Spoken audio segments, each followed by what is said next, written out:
Hello, everybody. Oh, great. How are you doing today, Donald?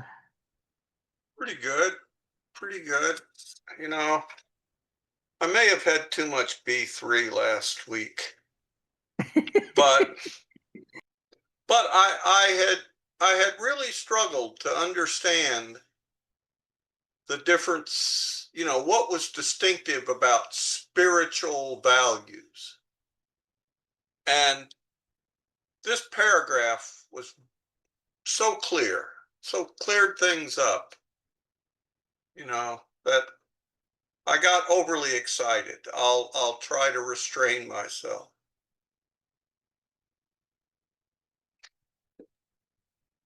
I had, back in the 98 to 2000 time frame when I was reading these installments, when he got to this section on the medieval worldview, it was an epiphany for me too. My background had not prepared me to understand the medieval perspective back then. And it was really Kenneth that broke me open and got me looking at those things. We tend to, well, schematically, I tend to think that they must have discovered something new, know thyself, and they found something new.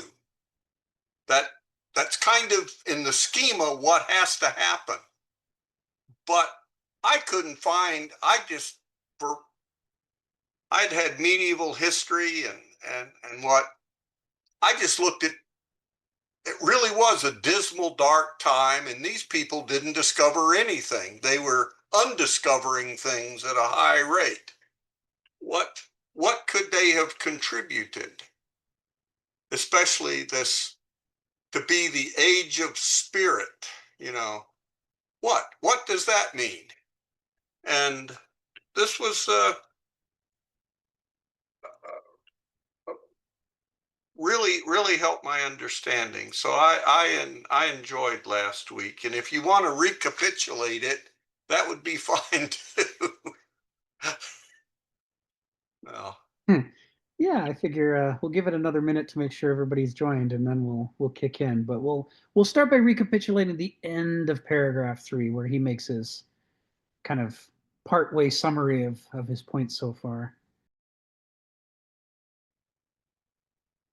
All right, there we go. For those just joining us for the first time, welcome to the Kenneth Smith Seminar, which has been going on for coming up on 3 years. Coming up on 3 years. We've been doing these. This is the 150th session in Millennia and Microcosm, which is the current 6-year arc we're doing in Kenneth Smith's writing. It's a book to be published, but all of its contents were already published in the 1998 to 2000 timeframe as individual installments in a magazine column. And David and I are working on pulling it together into book form. And these seminars are giving us all an opportunity to work our way through it. And among other things, figure out what kind of footnotes we ought to add to this thing to point people in the direction of, kind of the additional reading that's necessary. The book is divided into 3 sections. The first section is on the ancient epoch and worldview. The second section is on the medieval epoch and worldview. And the final section is on the modern epoch and worldview. The first 2 years we spent on the ancient worldview, and we've been going for the last 6 months on the medieval worldview, chapters 5, 6, and now 7, and it'll continue for another 5 chapters or so, exploring kind of the concept of how did the medieval see the world. So that's what we're diving into here with chapter 7. So let's get started. We begin with this discussion of the goods of the spirit. So let's start here.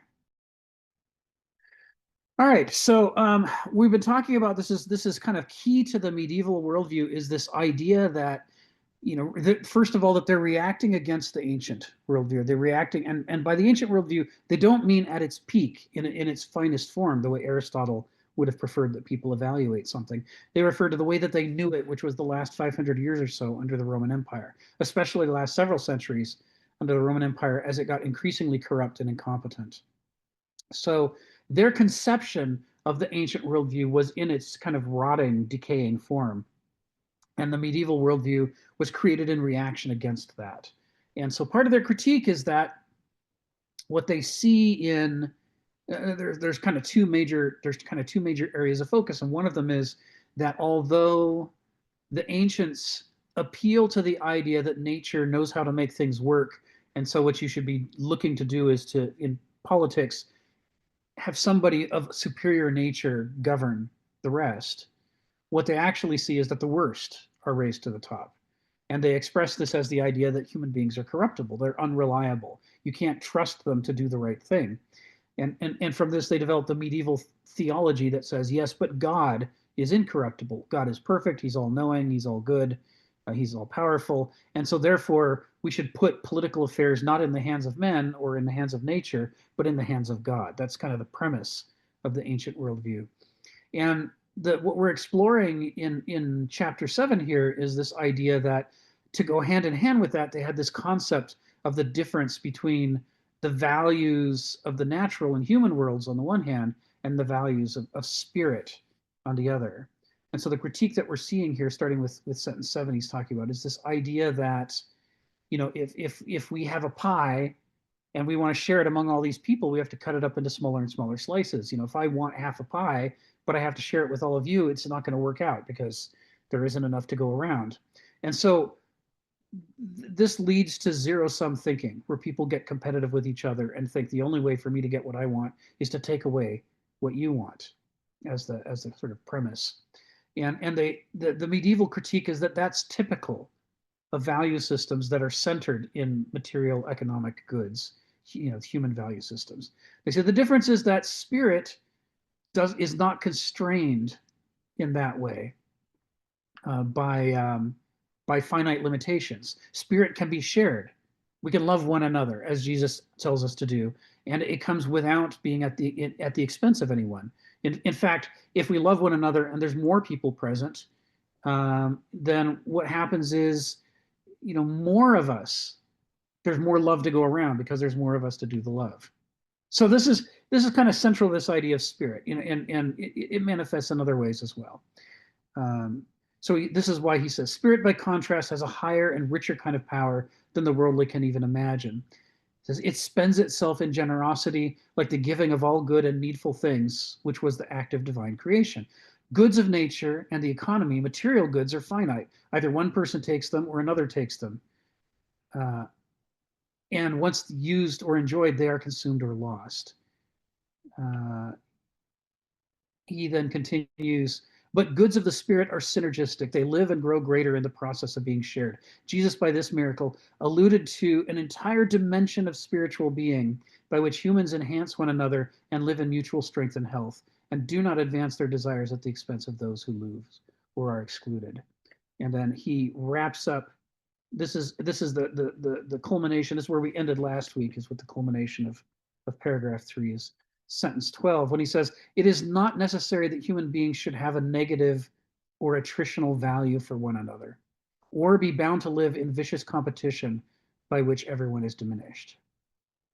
So here he's alluding to the idea that the ancients used to make a distinction between constructive competition and destructive competition, between what Stephen talks about as centripetal forces that pull a people together, in which competition can be a valuable asset, or centrifugal forces that pull a people apart and makes them dissolve into conflict and civil war, which is one of the things that destructive forms of competition contribute to. And they make those distinctions. And what we're seeing in sentence 12 is this concept that, what the early medievals are seeing in the late Roman Empire is competition reduced to its destructive form. All they ever see is competition used as an excuse for domination, for zero-sum games, and that it's causing the empire to rot away. And so they're saying that form of life in which we tear at each other, each against the other, there can be only one, blah, blah, blah, is not necessary. It's possible for human beings to live in a way in which I don't have to tear somebody else down in order to lift myself up. We can collaborate either competitively or cooperatively or some dialectic between the two in order to, grow the pie, plant fruit trees, I mean, do things that increase the amount that there is to go around rather than squabbling and fighting over the diminishing amount that's left. And this is the basis of the entire medieval value system, to grow the pie. And that the way we grow the pie is especially by focusing on gifts of the spirit rather than gifts of the market or money. Ari, come off mute and tell us what's on your mind. Sure, I'll do the sharing thing and get us back to the text. I was, if you don't mind, going to the very end of the text that you've been presenting. So if this can be brought, I guess contextually to more things at the beginning of the text, I'm excited about that. But my attention right now is to the very end. This idea of that human beings should have a negative attrition value for one another, or be bound to live in vicious competition by which everyone is diminished, right? These are two things we really want to avoid. And the last one sounds very much to me like the Hobbesian state of nature. This life is short, brutish, and it's interesting because I always wondered, like, that state of nature is really not, at least what I learned in school, is nature is such a loaded word. Like, there is no state of nature. We're context dependent, right? So it's really interesting to me. But he really means like one of our almost like default, I almost to say diamonastic, like demonastic, like tendencies, this like mob mentality facet or something that you can really see man reduced to one of his most chaotic, destructive selves. And we know it's a true identity of us because it happens over and over, all over cultures and times. People behave like this.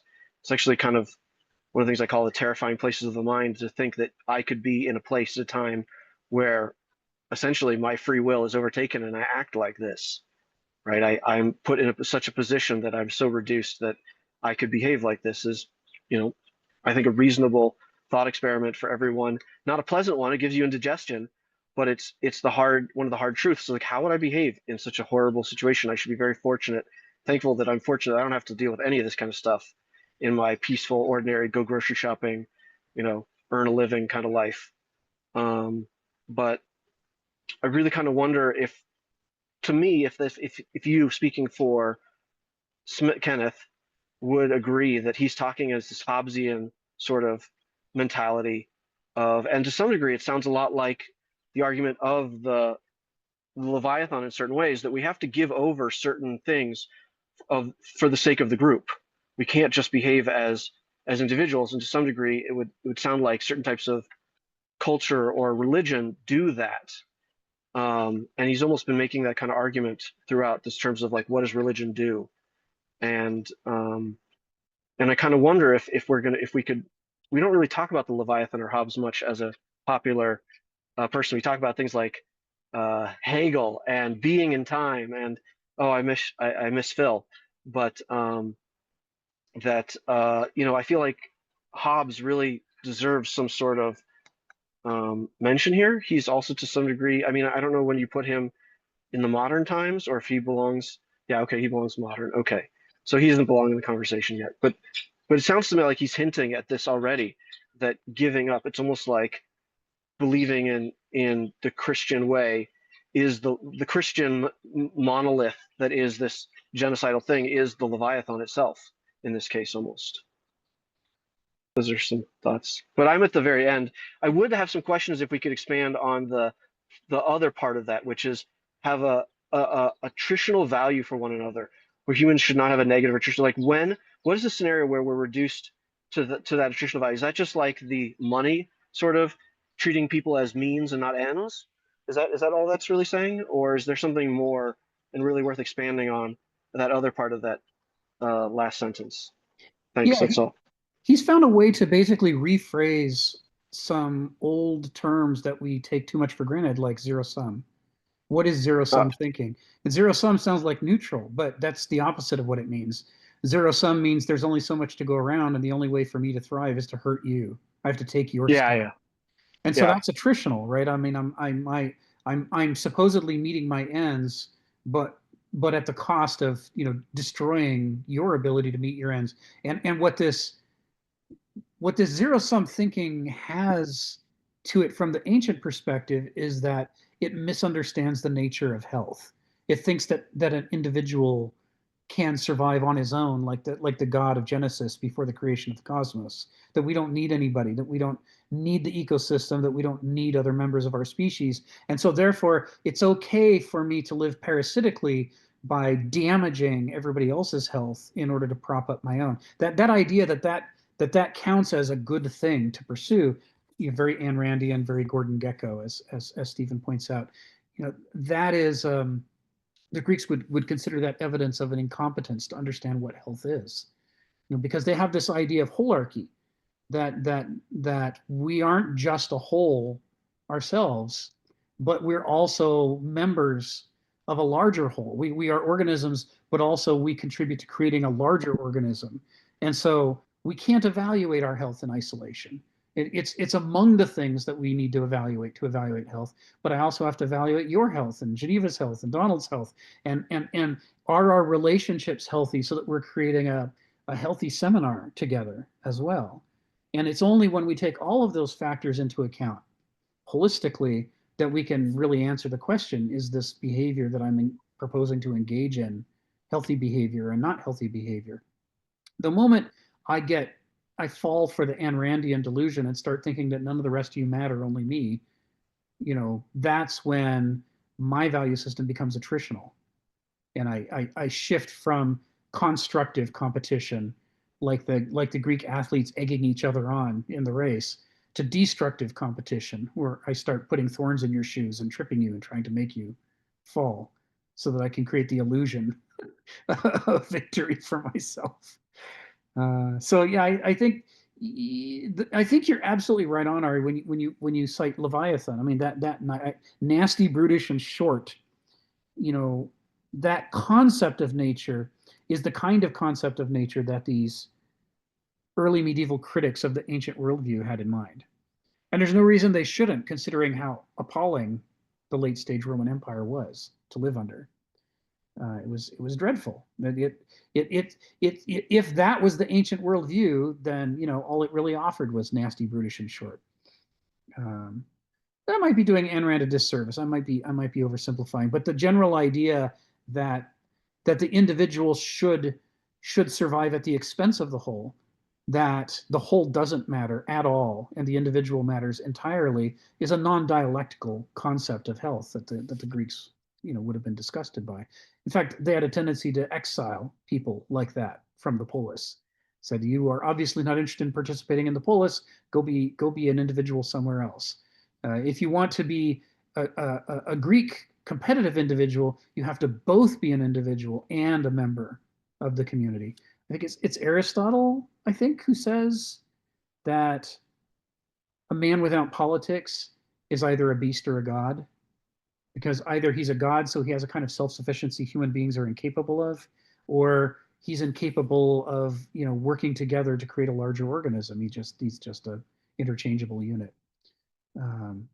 So it may be that I'm not critiquing Ayn Rand, but I'm critiquing sort of populist interpretations of Ayn Rand. I don't know.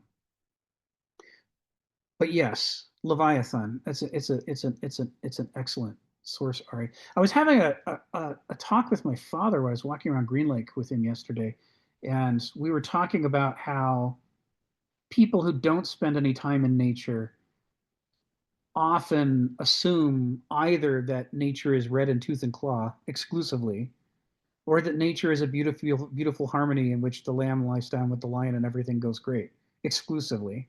And the idea that there's a dialectic and that these things are complicated, and this is something that sort of nature beats into you through experience.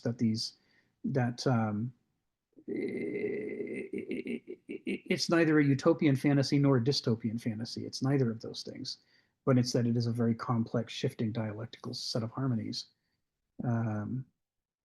That's bound up here in this stuff. So we talked about how when I was asking my stepmom about what do you think a cheetah cares about? When a cheetah looks out into the world, what stands out to them? And she was talking about, yeah, there's the animals you need to fight, there's the animals you need to hunt and kill.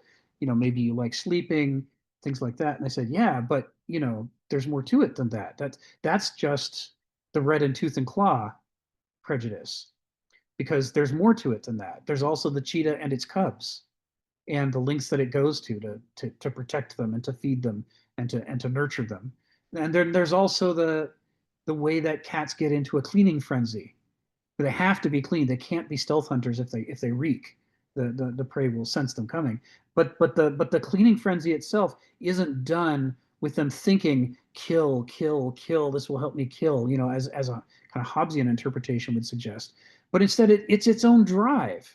The cheetah starts grooming itself, and it gets the same with a house cat. It gets into a trance in which it's cleaning, cleaning, cleaning, purring, cleaning, cleaning. And like with a house cat, you put your finger next to where it's licking, and it will just from one moment to the next stop cleaning itself and start cleaning your finger and hand. It doesn't know or care when it's in that trance what it's cleaning. It's just clean all the things. All the things must be clean. And anybody who's ever gotten into a house cleaning mode where they're like, I'm going to clean these dirty dishes, and I'm going to wash the sink, and I'm going to wash the counter, and I'm going to pull all the drawers out of the fridge, and I'm going to start cleaning the drawers. That feeling, right? Where you get caught up in the loop, and you're like, the cleaning becomes an end unto itself. It becomes a value system of its own. And this is very similar to what's going on in the feline mind when it gets into the obsessive cleaning cycle. And it's only indirectly about nature, red in tooth and claw. It is a separate additional psychological loop that supports it. So sometimes, animals want to eat each other for sure, or fight with each other. But sometimes a leopard that has stolen a goat will be in the wrong mood to kill and eat it, and will instead fixate on it and say, I'm going to raise you like my own little baby leopard. Come with me, little lamb. We're going to go be leopards together. It doesn't always end up well for the lamb when that happens, but sometimes it does. It's very weird. Nature is very complicated. Attempts to reduce it down often end up like caricatures. And I feel like that's where Hobbes is in Leviathan. Right? He's describing human nature and the realm of nature in ways that satisfy the ideologies of his time, at a time when Europe was very self-centered and aggressive. Not very nice from the perspective of the rest of the world. And so when he looks out into nature, he can't see what nature has to offer in all of its utopian, dystopian, and shades of gray variety. He can only see the parts of nature that reinforce what he's looking for, what he wants to see in it. As William Blake says, as a man is, so he sees. So I'm glad you brought up Hobbes. It's directly relevant to this. And we see that here with this sentence 12. Kenneth is doing that thing he does sometimes, where he's on the one hand summarizing, and on the other hand he's alluding. He's alluding heavily. It was right. Donald, wasn't his next book The Crypto Revolution of Our Age? He turned from Millennia and Microcosm to contemporary world politics in his next book, and it was very much about that shift to attritional value systems and mutually assured destruction, and the kind of lowering of the norms to let's all just take from each other all we can. Well, then let's dive into let's move on to paragraph 4. Right. So now we've recapped where we left off last time. Let's move on. Right, paragraph 4. The primitive Christian church worshipped this miracle of commonness of spirit, or koinonia. Koinonia. And koinonia should ring bells for people who studied Greek, because Koine Greek was the first kind of pan-Hellenic Greek. Before that, the Greek of Plato's time, Socrates' time, Heraclitus' time, and so on, was not a shared Greek. It was dialects of Greek. They had different ways of spelling. They had different ways of pronouncing. They sometimes even used modified alphabets, or drew the characters in different ways from each other. And there are classicists, I would call them advanced classicists, who don't just learn quote unquote ancient Greek, but they learn how to read these specific dialects, how to squeeze the nuance out of these. Is it the Greek of Syracuse? Is it the Greek of Ephesus or what have you? And it was Alexander the Great, partly under the advice of um, Aristotle, who, in order to weld together the military forces from all over the Hellenic lands, he basically invented a military Greek, a shared Greek that was, similar enough that they could all learn it pretty easily. And then once they knew it, they could communicate with each other without making a lot of mistakes in understanding, which is vitally important if you're trying to plan a battle and coordinate tactics moment to moment on a battlefield. You don't want to have your generals going, what did he say? Retreat or advance? I'm not sure which way he pronounced that. So he invented Koine Greek. He and his people invented Koine Greek. And Koine Greek is what the New Testament was written in, right? Was written in Koine Greek. So that came from Alexander the Great. And Koine and Koinonia have this same concept of commonness or sharedness. When we talk about commonness or sharedness from a Greek context, we also have to talk about how often Heraclitus, in his fragments, goes over and over to this idea that people are the most wrong when they try to depend on their private intelligence. What are my private ideas about the world? What's my private ideology? He says that's when they're usually sleepwalking. They're just not dealing with the real world. He says the secret to making a shared civilization founded on truth and capable of justice is to focus not on our private intelligence, but on the shared intelligence of nature. It's shared because we don't all participate in each other's dreams and hallucinations and ideologies, but we all do participate in the shared realm of nature around us. And if we will give it precedence as a source of truth, and even let it override our own private ideas, then we have the possibility of coming together with a shared understanding. So for him, commonness, koinonia, or sharedness are critically important. To us, this is just like kindergarten stuff. It would be nice to share, but to the Greeks, this was the fundamental thing they were struggling with for over a century. Can we stop fighting civil wars with each other? Can we find a way to pull together as one people? And they knew it was possible because of what happened when they fought the Persians. They came together to fight the Persians, and they did the thing that everybody would have thought was impossible.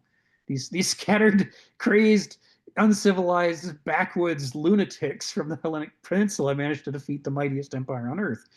So they're like, wow, okay, coming together must be possible. But they also had the counterexample of the Trojan War and the way that the Greeks all turned on each other, and there was the Bronze Age collapse in which everything fell to pieces. So for them, these were the stakes, and this was the purpose of their own civilization: is can we figure out how to find a commonness of shared ideas and values that will allow us to hold together as a great cosmos of the Hellenes, a great organism that's healthy.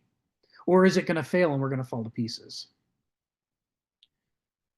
So the primitive Christian church worshiped this miracle of commonness of spirit, or koinonia. In this, what we should be seeing, once again, this theme that he's coming back to over and over in chapter 7, is the ways in which, after spending the first two chapters, 5 and 6, talking about what a revolution the medieval worldview was and how it repelled, it pushed back against the old ancient value system, we're now seeing how only in some ways, in other ways, it was attempting to embody or fulfill the ancient value system. And one of them is in this idea of a brotherhood of man. The concept of a brotherhood of man is related to the Greek concept of trying to create a cosmos of the Hellenes. It's just on a larger scale. So can we find a way to come together as a cosmos of Homo sapiens to be a functional organism that's healthy and that can sustain itself? So then he quotes from Romans, right? In one body there are many members, and they do not have the same function. In the same way, we, though we are many, are one in Christ, one body, and individually we are members of one another. So if you think about the Greek concepts from chapter 4 of holarchy, holism, if you think about hylozoism, the idea that everything's alive and that living entities are members of larger ecosystems that they both contribute to and also create through having healthy, balanced, harmonious relationships with each other, a mix of competition, cooperation, all those things. This is essentially a restatement of that idea, even though it's Paul. And you don't get much more Christian than Paul. And in theory, Paul's pushing back against the ancient value system, but also in practice, this concept of we are both individuals and we are a single larger organism. This is this Greek concept of cosmos and hylozoism, of holarchy. So it's interesting, right? Once again, we find that the simple answers are they attempting to extend the ancient world view's value system, or are they attempting to refute and replace the ancient world's value system? And the answer is it's a paradox. They're doing some of each at the same time. And part of the way that they're doing that is that they're reinterpreting nature, God, and man, and what they mean to each other and to the future of history in such a way that even when they agree with the ancients, they disagree with them. And even when they disagree with the ancients, they might also in some ways agree with them. It's a whole new frame of reference that intersects the old frame of reference and comments upon it and critiques it. So far, so good? So as far as Stephen, as far as your comment, I mean, this idea of, what people make in different countries. Yeah, this is modernity, and modernity's reasons for doing these things are completely different from the medieval reasons or the ancient reasons. And what money means in the ancient world, divorced from the tangible things of what does a dollar buy, which is a question that used to mean something, but now it really doesn't mean anything. I mean, from one decade to the next, the answer is who the fuck knows? I mean, pardon my French, but how much does a house cost? Well, in Seattle, I was just talking about this with my folks as we walked Green Lake yesterday. It costs over $1 million on average to get a house in Seattle. Not a good house. It could be a crappy falling down house and it's $1 million because the housing market here is insane. It's batshit crazy. But if I went to Mississippi for $1 million, I could get a mansion. I mean, not a falling down mansion, a really nice mansion in really great shape with vast tracts of land. And so what does it mean that the base wages in Russia are like $1 an hour, and in Indonesia maybe 50 cents an hour? I have no earthly idea, but I know even in our own country, that just from one place to another, the cost of living is so incredibly different from one place to the next that who even knows what these numbers mean? It's bizarre. So Jason in the comments, thank you, adds Greek interest in wisdom is often challenged with Paul's interest in salvation. Yes, that's exactly right. That this is one of the ways Paul often sets up a direct dichotomy. And he's not the only one. Mark and others do it too, where they talk about the wisdom or prudence, of that what most people consider to be wisdom or prudence, we consider to be foolishness, and what they consider to be foolishness, we consider to be wisdom. This is what we did some of this in chapter 5. This notion of a direct revaluation of values, as Nietzsche put it, and part of the reason for this transition is that the ancients thought that if you pursued wisdom, with great tenacity, you could improve yourself. This was the concept of the Aristos, that they could arise through their struggle. They could better themselves. This is the concept of character as fate, was that you could cultivate your character and change your fate. But by the late Roman Empire, nobody believes that anymore. They think the Roman Empire has ipso facto disproven the ancient premise. And now the concept that people could ever be wise, they just find repugnant, because centuries of idiots have been ruling them and claiming to be wise. And they've had it with wise guys who are always trying to say, do what I say because I'm wiser than you. It's like, yeah, all I know is that you're more corrupt than I am. So, Paul is pushing this new Christian idea, which is human beings are so incapable of wisdom and so incapable of improvement, we should just give up on the lot of them and put our faith in God, the only incorruptible place that we can turn to. And thus we have the premise of the medieval worldview. So All right. Well, let's move on to the next sentences then. So in some ways, these things are familiar that Ken is talking about with us because we've been exposed to the Bible. It's whether you're a Buddhist or a Hindu or an atheist, it doesn't matter where you grew up. You're exposed to this stuff. It's in the culture. Of course, whether we interpret it the way that the medievals did or whether we interpret it as a modern would, that's another thing. All right, sentences 4 through 5. They celebrated and rejoiced at common feasts, and their members pooled all their worldly goods in order that the needy might lack nothing. Matthew 25:40, inasmuch as ye have done it unto the least of these, my brethren, ye have done it unto me.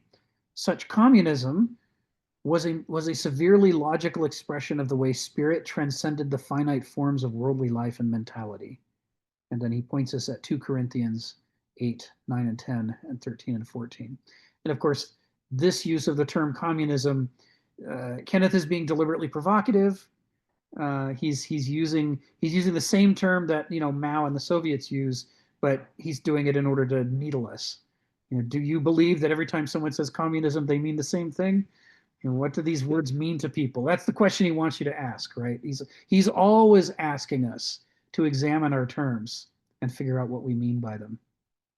And he's also, there's a claim on the left that may or may not be true, which is that whether Marx's ideas about communism would ever work is not something that we can know from studying 19th and 20th century history, because all we see are things that called themselves communism while betraying many of the fundamental principles that Marx said were central to what he considered to be communism. And if we try to imagine what did he mean by communism, in the writings of Marx, we find examples like the Paris Commune, which was only there for a very brief time, or he alludes to a hypothetical form of civilization that predated the written history, for which is there evidence for it? Is there not evidence for it? It's an open question among archaeologists and anthropologists. Or the clearest example, although Marx is a little cagey about citing it, is early Christianity. Right? He's talking about and Kenneth's alluding to the idea that maybe Marx's idealist inspiration was early Christianity more than any other single thing, even if Marx didn't want to come out and say it. So yeah, and as you point out, Stephen, facts and values, two different things, right? But it's pretty clear from the writings of Paul and other early materials that we have, like Clement and the Didache, that the sharing of communal meals and the pooling of resources was a fundamental feature of early Christianity before the orthodoxy set in. Back when it was a house church movement, and back when it appealed most strongly to slaves, who, why the hell wouldn't they pool their resources? What did they have? It's like we have each other. Each other is the most valuable thing we have. My loincloth and this broken stick do not amount to much. But you, my brother, you're just a wealth by comparison with these material things. So of course I'm going to invest in that. Rather, if you want my broken stick, you can have it, buddy. It's not doing me much good. So, this although in Lord of the Flies and elsewhere we see plenty of examples of people who, when they're pushed to the edge of poverty, turn on each other, and that's certainly the modernist interpretation is that human beings are only capable of turning on each other and fighting a zero-sum game.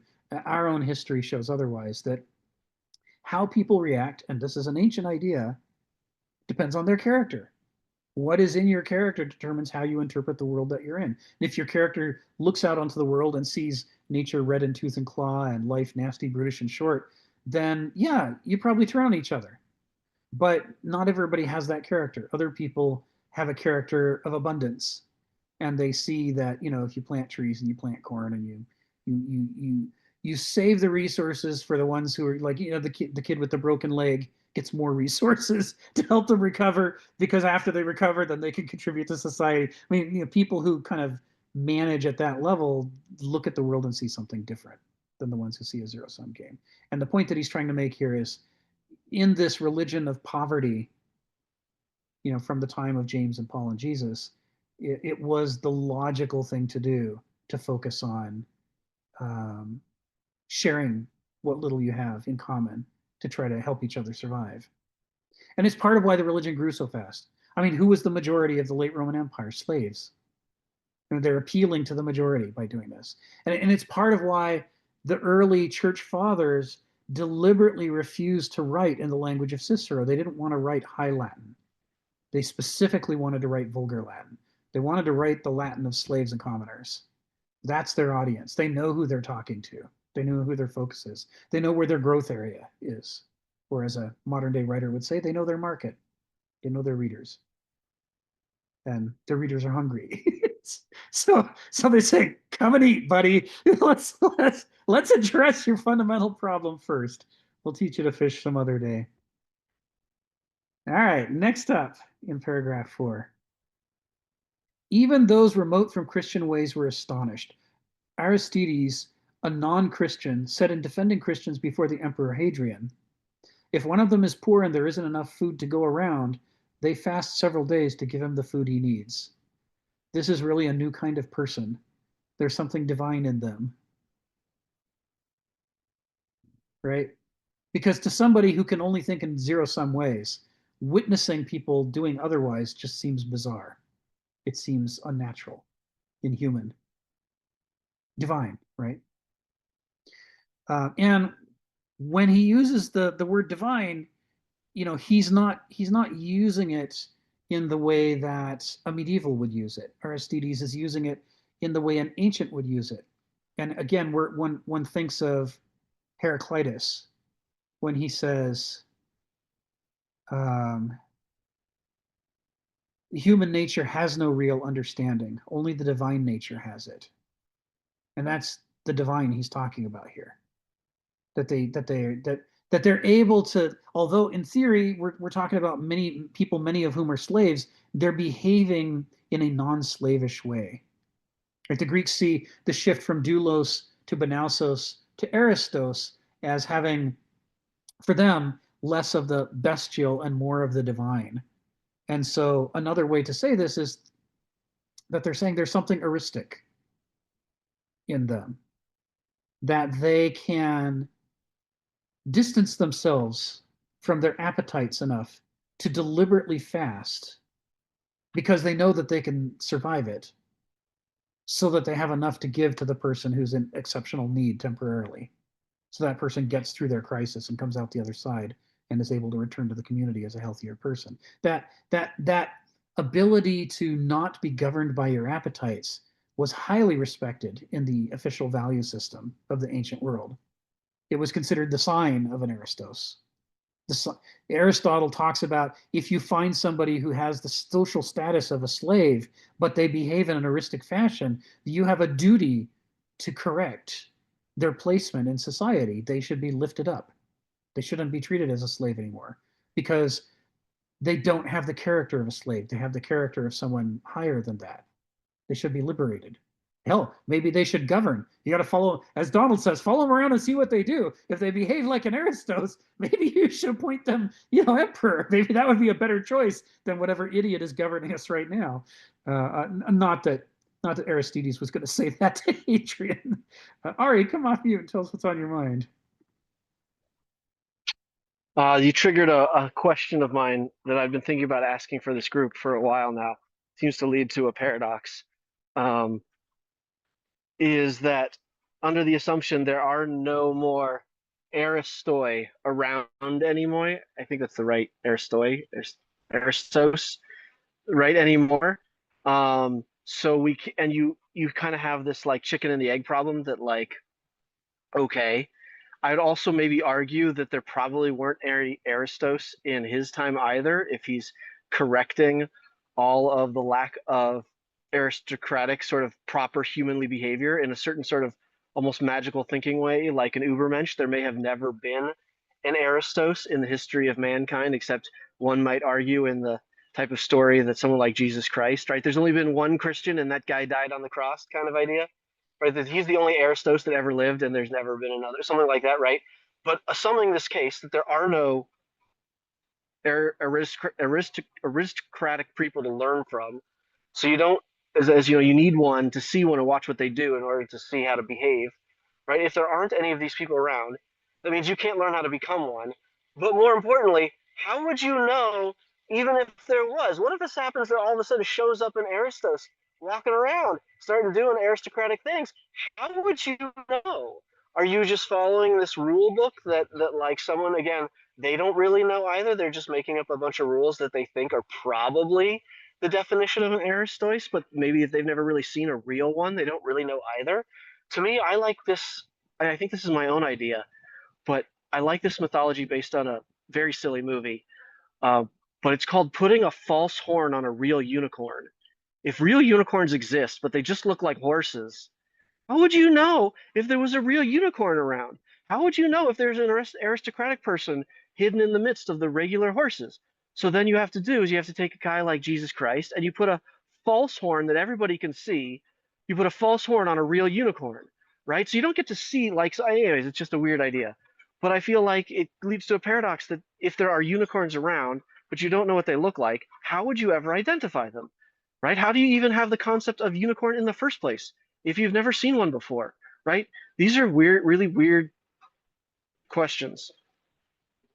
They are. They're great questions. So, Thank you. anyways, the question I'd ask for Kenneth is, how would you know if you saw an aristocratic person standing you in the face, right? Yes. Looking you in the face? How would you know? Yes. Yes. Yeah, it's especially if the value system that we're working with to evaluate people is heavily warped by an anti-heuristic society, we might detest the features that are actually heuristic, and we might love and adore the features that are the most unhealthy and vitiating among us.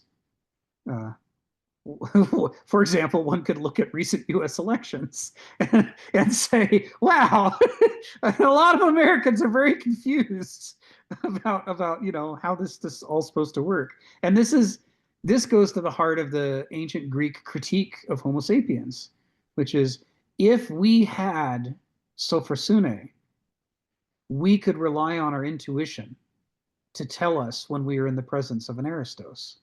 We go, wow, look at that. That just feels so right. Like when a cheetah looks at another cheetah and says, I want to be like him someday. They're probably right that that's a cheetah they should adore because what they were caught by is it's so clean, it's so fast, it raises its cubs well. And all the things that the cheetah's excited about are things the cheetah should be excited about because they've got sophrosune because of their evolution.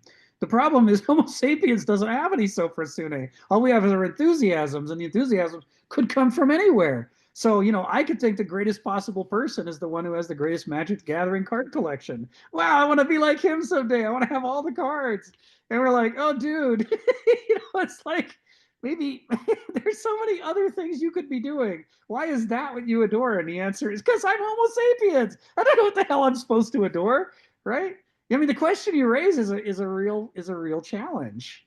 Can I make a joke? Please, I have a joke. please. It's a Monty Python joke. It brings to mind in the same vein. How do you find how do you find a king? It's in the Monty Python, the Holy Grail, where King Arthur Yes. is walking by, and he says, "Oh, how he's the king? There goes the king." He's like, "How do you know he's the king? He got shit all over him." That's right. Of Right? all of That's us, how. he's the only one not covered in shit. Right. So He must be the king. he must be. So in that case, right? If there's one guy who hasn't doesn't have, yeah. But Yeah. it's hard to see metaphysical shit. Yes. So what can happen though, and this is kind of the hypothesis we're working with here is that Homo sapiens over the course of 200 to 400,000 years, their cultures evolved.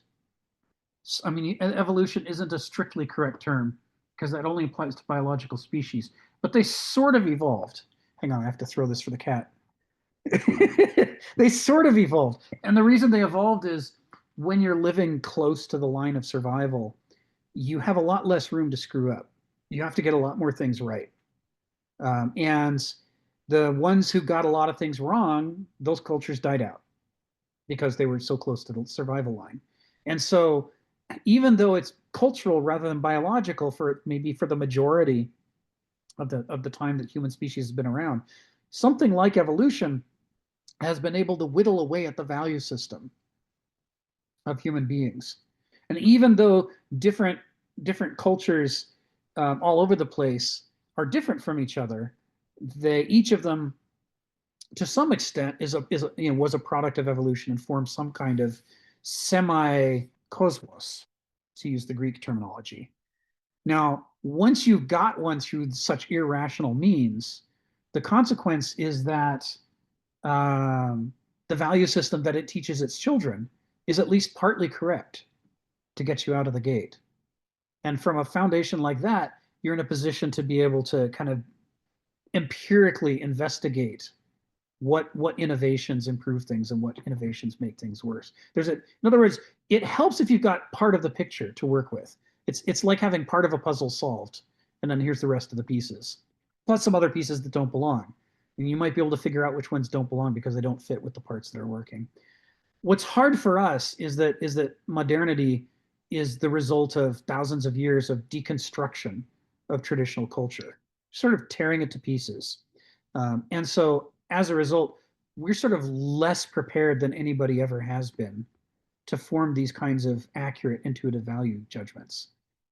So I think the problem you're raising, Ari, it is both hilarious and tragic. It's a serious problem that we have. Donald, I suspect, has something to say about this. I'm gonna call on Donald. Come off mute and tell us what's on your mind. Well, this is not my idea, in spite of Rick continually attributed it to me. It's in Aristotle's Nicomachean Ethics, when he's trying to talk about how you would educate young people to grow up to be good men. And he lays out qualities of the aristocratic life, judgment. They're not like accumulate wealth. They're like learn how to moderate, learn what good judgment, learn how to judge well. And so I think the problem with modernity, not the problem with modernity, the problem during modernity or while we're in modernity is largely what Kenneth and Rick have said. The society has no place for aristocrats. It's not that the raw psychic material is not continually being brought up, although it may not. There's no necessity. Kenneth says that in numerous places, that, just when we need an aristocrat, it may turn out that biology has not provided us with one, but at the same time, there could be aristocratic people or people with at least the base capabilities of acting aristocratically, and maybe they only do it in their own life. Maybe they extend it to their family or to their friends, or they have a small group at work that listens to them or something and finds them particularly, but they're not allowed in modernity to have political power. They can't do what the aristocrats did in Athens, which is rule a polis, even if that's somewhat like Camelot. Did they really rule this polis, and were they as wonderful as they appear in Plato or Aristotle or Xenophon, when you see someone that just seems all his judgments are right? He reads other people's character correctly. He, you you can see these characteristics in modern people, the characteristics that Aristotle points out in Greek. What you probably can't do is find one and follow him around, because you might as well go look for hen's teeth or something like that. It would be rare, and they wouldn't be in a position probably to be very public about this. Kenneth often says that you might look in insane asylums or people who have been driven crazy by modernity might be where you would want to look, because they would find modern, and that's probably the greatest evidence why I never raised my hand that I could be aristocratic, because I believe in Phil. I bought in. And, on the way to selling out, I bought in, and learned to live the good life as far as modernity permits it, within which, that Japanese thing. Don't be the nail that sticks up. You'll just get hammered down. So just don't look for positions of authority, positions of influence. There is no need to put a target on your back for the Banausic that certainly know how to deal with aristocrats. So I don't know, Ari. I don't know if that means anything or not. I would suggest. That was very nice, Donald. I very much enjoy your ramblings. Well, I don't even. I'm not even a big fan lots of times of Aristotle, but I have read the Nicomachean Ethics about 3 times, and there just was a lot more there than I was expecting, and his discussions of trying to be a good man are part of it, so I don't know. It's not a long book, and it's not a difficult read. You might look at it, and please don't attribute this to me. Somebody, not that you do, Ari. Very good. Well, Sorry. Oh, but it is Thanks, true. Donald. Where would you find? I mean, I like Kenneth. Kenneth has increased my understanding of what it would mean to live as a full human being. And yet, if you ask him, he'll say, "It's not me." If you've learned something from studying me, you've learned something that I haven't learned. It's fine. So good. Bye bye. Yeah, I think, one of the ways to sum up Kenneth's critique of modernity and Aristoi is the only kind of Aristoi. I've said this part before. The only kind of Aristoi that we can find are dysfunctional Aristoi, broken Aristoi, in prison, homeless, mental institutions, cemeteries. But the ones who don't fall under those criteria, there is another category, and that's sort of undeveloped, stunted proto-Aristoi. It's like, imagine a carpenter who was born to do carpentry, has all the gifts that would make them a great carpenter, but they're simply never allowed to practice at all in any way. They must never touch wood. It's illegal. The entire society conspires to make sure they never get their hands on wood or woodworking tools. So where does the understanding of carpentry come from?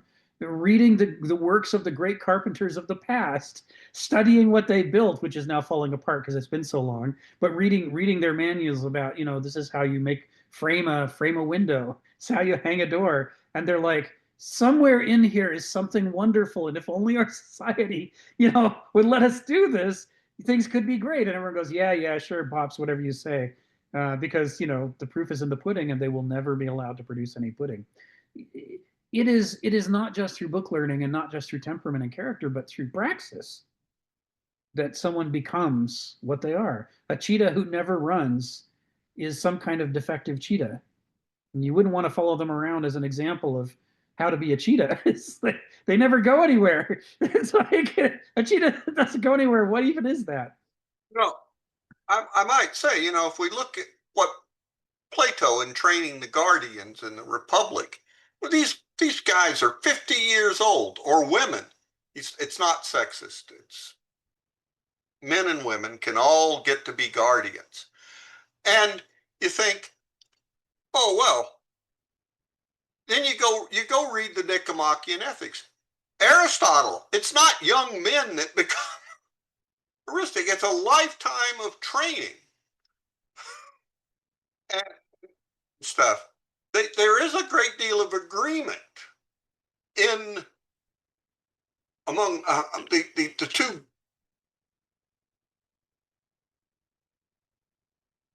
main proponents, Greek eristic culture, that this is not something that you find it for young. It's not necessarily for young men. It's a lifetime of learning, study, and practice. Yes, I agree with that. And then if you're lucky, right before you're dead, you kind of got sophrosune and things are working out for you. I'm doing it. I'm finally doing it. It's like, well, thank you for your 5 minutes of service. It was a great 5 minutes. but sadly, we're on to the next. Sharon, come off mute and tell us what's on your mind.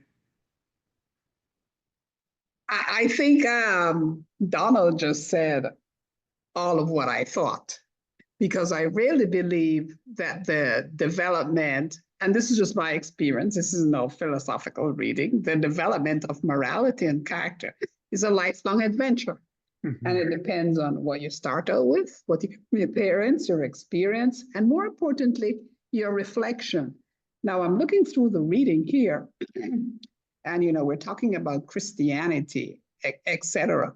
But the sad thing about reality is, and this maybe is not very kind, if you want to really not follow Jesus Christ, you should go to church, because the Christians there are not exemplary. Usually they're not, right? And this was someone who grew up in the church.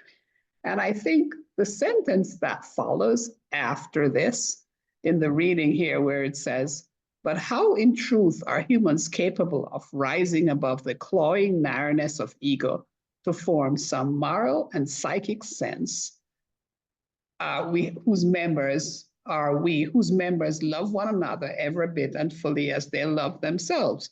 And the answer to that question, I think, is with a great deal of difficulty. It does happen. And I think, who is an Aristoi? Is it possible that it changes from culture to culture and from time to time?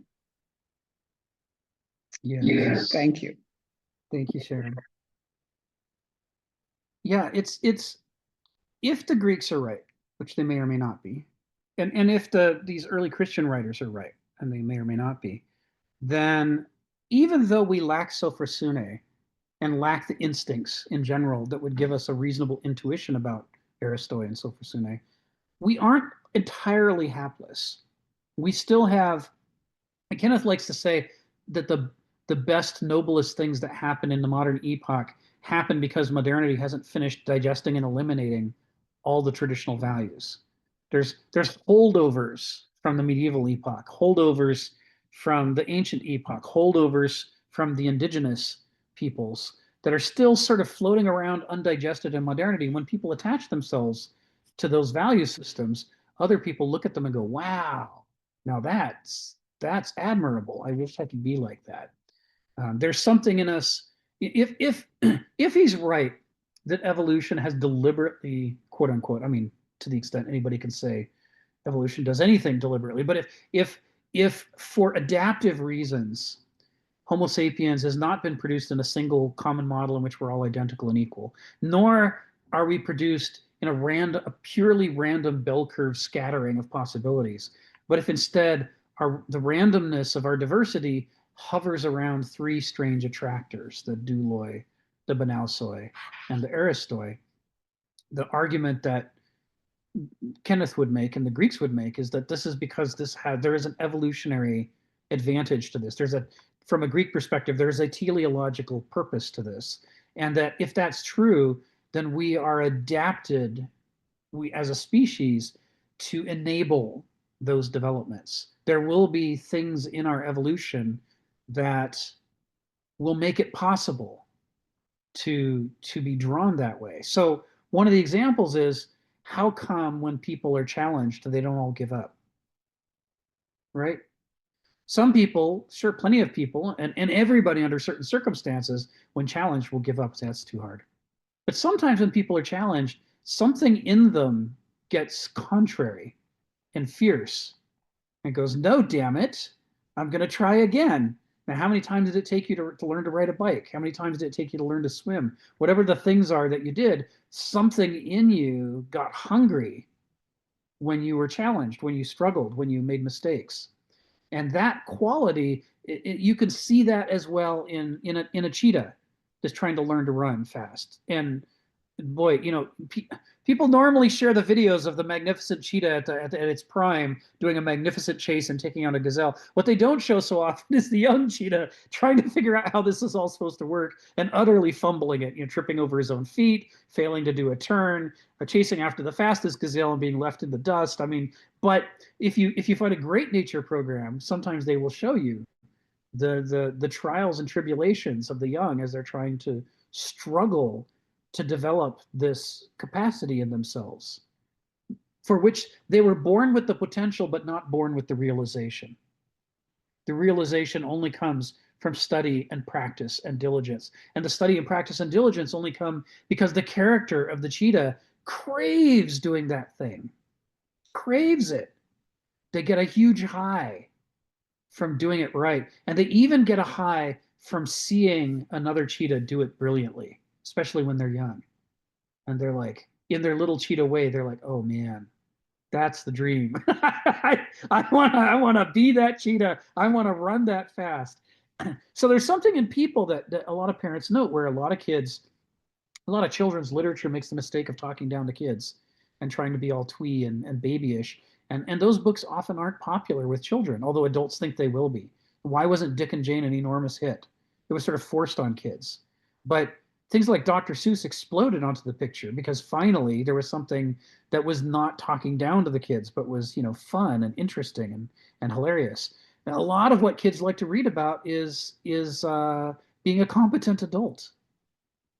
You know, they want to read about people who are good at what they do and are off doing interesting things, not because that's where the kid is at, but because, like the young cheetah, the kid looks at these admirable activities that they're not capable of.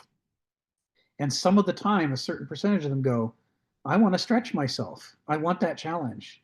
I want to grow into that person. I want to be that person. That yearning, the recognition of something admirable and the yearning to go through the work required to become it is something I'm very familiar with in my own life and from the lives of people I've seen. I'm sure all of us have examples that we can think back to where that applies. That thing in us, that is probably evolutionary. That's probably there for evolutionary reasons. It's there to ensure that at least some percentage of the enthusiasms that possess us are enthusiasms to grow and develop. So it's not hopeless, our situation. It's just difficult. Correct. Right. And it all depends on the nature that you come with and the environment that you meet, I think. Yes. Yes. Because if you get the right start in life, then your character is molded enough to already have the appetite to do those things. And if you get off to a poor start, then your character is molded not to be interested in doing those things. And now you have an uphill battle to try to cultivate them in yourself. You got to somehow get yourself interested in doing it. So I have one final question. Is it possible that the leaders of the church could represent the Aristoi of this generation, like the current Pope that we just elected, Pope Leo? He seems like a reasonable character. Could he be an Aristoi? I keep looking and looking and looking, and I hope nothing crawls out of the woodwork about him. But he seems, but he seems solid. And could we call him an Aristoi? Because apparently he wanted to be a priest.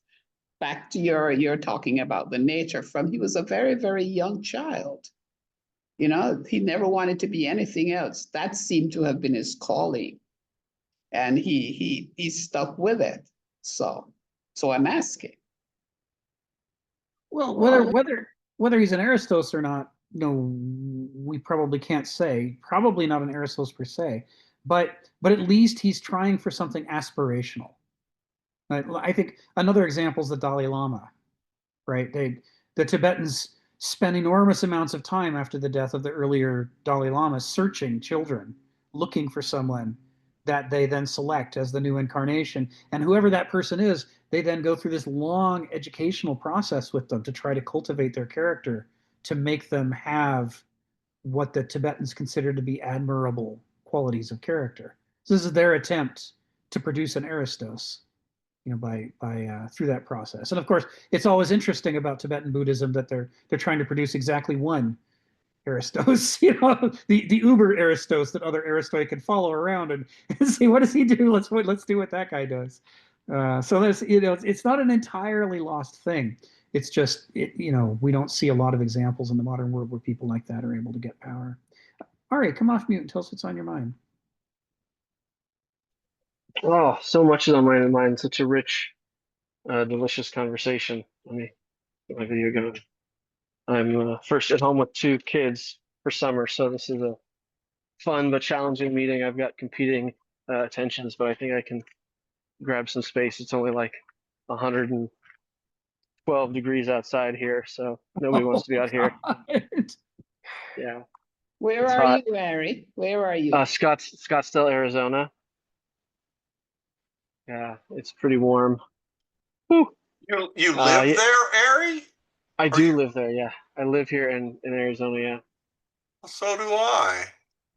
I Yeah, don't you think live in I think Tucson, I'm right? gonna I live in Tempe. You But live in I'm not Tempe?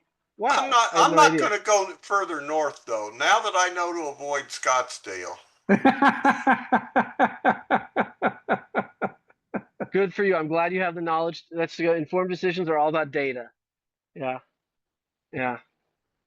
So I was thinking about how this idea of an Aristos, and I know at least I'm rather colored by of course, my own confirmation bias. But outside of that, what I see as principles for like almost like thinking in systems, which is I believe the book by Donella Meadows, which is having balancing feedback loops that sustain each other, which you have essentially self-referencing, self-evident systems, which is very much like a Bayesian brain based on the free energy principle of Carl Friston, this brilliant British neuroscientist.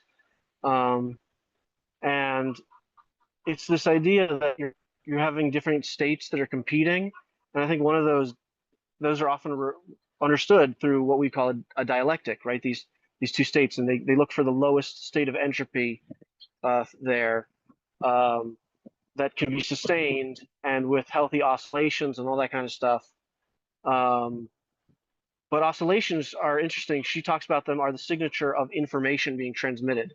When there's feedback, that's just a delay, which is really interesting. She has some great insights. But essentially what life is doing, what I think Jonathan Sachs often used, this is Rabbi Jonathan Sachs talks about often, is modulating between being an I and a we. And a lot of times morality is about suppressing our rather animalistic drives for the sake of culture or society, and doing this, channeling this in a way that really is for the sake of what we would say here a supersune or a cosmos, one that both creates the individual dignity and a certain sense of authenticity towards their biological needs, and at the same time creates a healthy society that is full of maybe the good and the beautiful kind of thing. And so I feel like the Aristos is this leader that's supposed to do that.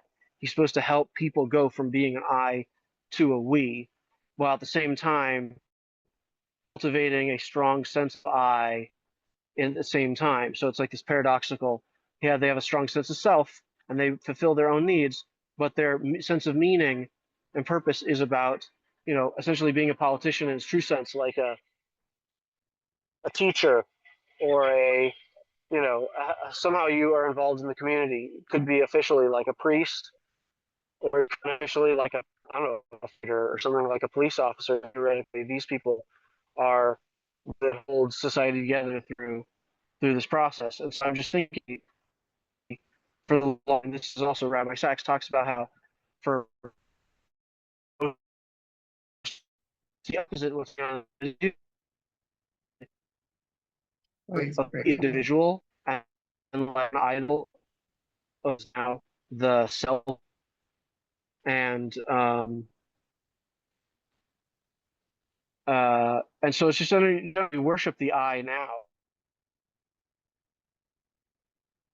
Right. Breaking up. Yeah, you're breaking up, Ari. Oh, and we lost him. All right. Well, we'll pick him up again when he returns. For now, Geneva, come off mute and tell us what's on your mind. Okay. I guess I'm trying to understand, and I don't know if I can put this in words or not, like this perfect, is it Aristoid type person who's supposed to be the one that we would all follow because they've got things right. But it seems to me that for the most part, when I get things right, it's because I've tripped, I've fallen, I've bumped into walls, I've taken wrong turns, I've done every fucking thing wrong. And then I think, oh yeah, okay, I should do it this way. So even if we follow this person, is anybody going to really follow that person? Because they're going to see this bumping into walls, making wrong turns, tripping on their own feet before they actually find the answer. I mean, I guess Jesus didn't do that. I mean, I guess he was just born. If we accept the Bible stuff, he was just born perfect. But other than that, who are these people that we're supposed to follow that the news media and the rest of the country wouldn't rip to shreds? It's like, oh yeah, look at this. This time he fucked up. He made an F in math way back in the second grade. So he's not that great, or she's awful. I mean, like she had a child and gave it up for adoption. I mean, all these things. So I'm just wondering, where do these perfect Aristoi, I guess, people come from, and how do we distinguish what to follow? Because we're surely going to see that they're screwed up. They've screwed up at least in the past if they're not doing it now. Because I don't know that one can just jump right in from the beginning of doing everything right and getting it all straightened out. So I'm just wondering, how do we find these people? Or do they even exist? Do we want them to exist? Yeah, it's the right question. I mean, for sure, one of the things, as you point out, that modernity gets wrong about evaluating quality of character is that they want to know if you're perfect or not. Only somebody perfect would be worthy of following, which is hilarious considering all the people we follow who are not only not perfect, but are as far from perfect as you could get. Perfectly awful people somehow, attract all of our desire to follow. But as soon as we get a real human being who's going to be, have a lot of flaws and maybe get some things right sometimes, that's the person that we attack relentlessly, as you point out. And it's because the modern value system, Kenneth would say, is not a value system at all. It's an anti-value system. We cherish vices instead of cherishing virtues. We attach ourselves to impossibilities instead of realities. Our goals are not existentialist but escapist. And so we're looking for something we can't have, like a perfect person or a perfect teacher. And because what one of the fundamental reasons why an Aristos is supposed to be who you want governing is that they understand no human being is perfect, least of all themselves. And because they understand that all the way to the roots of their being, they don't try to aggrandize as much power as possible. They try to distribute authority, to whoever is likely to do the best job with the issue at hand. What's the particular problem that we're trying to solve?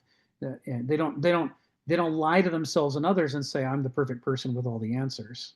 They say, well, I have a vast list of things I don't know jack about. And then I've got a whole bunch of things I think I know something about, but I don't trust myself, and neither should you. It's like, here's the short list of things, that I'm probably pretty good at. But for everything else, we need to find other people. And so from this sentence, it's part of why Aristotle says, that a kingship where you're ruled by an aristos is better than any form of government in which you're not ruled by aristoi. But in general, it's weaker than an aristocracy, because in an aristocracy you have multiple aristoi, and that means they can critique each other and correct for each other's mistakes. And it's like having a community of scientists instead of one guy dubbed the one and only scientist. And now you're subject to all of his weaknesses. Everything he gets wrong, everybody gets wrong because they're all following his example. And that's why he says that not the democracy, but a polity might be the best form of government at all, because you can get large numbers of aristoi in your population. Then you have an enormous base of people to supply their differing expertises and to all be critiquing their own weaknesses and each other's weaknesses and so on. It's that Douloy and Benoussoy are so sure of themselves that makes them menaces for government, because they know they'll do a good job. They know they should be in charge. And that's how you know they shouldn't be in charge. Like, no human being, ideally, we would put our affairs in the hands of a god. There's, in fact, Kenneth Smith has a paradigm or a parable to this effect. It says people always wish that they could put their affairs in the hands of the gods. So that's the medieval idea, right? Well, God will tell us how to run our affairs.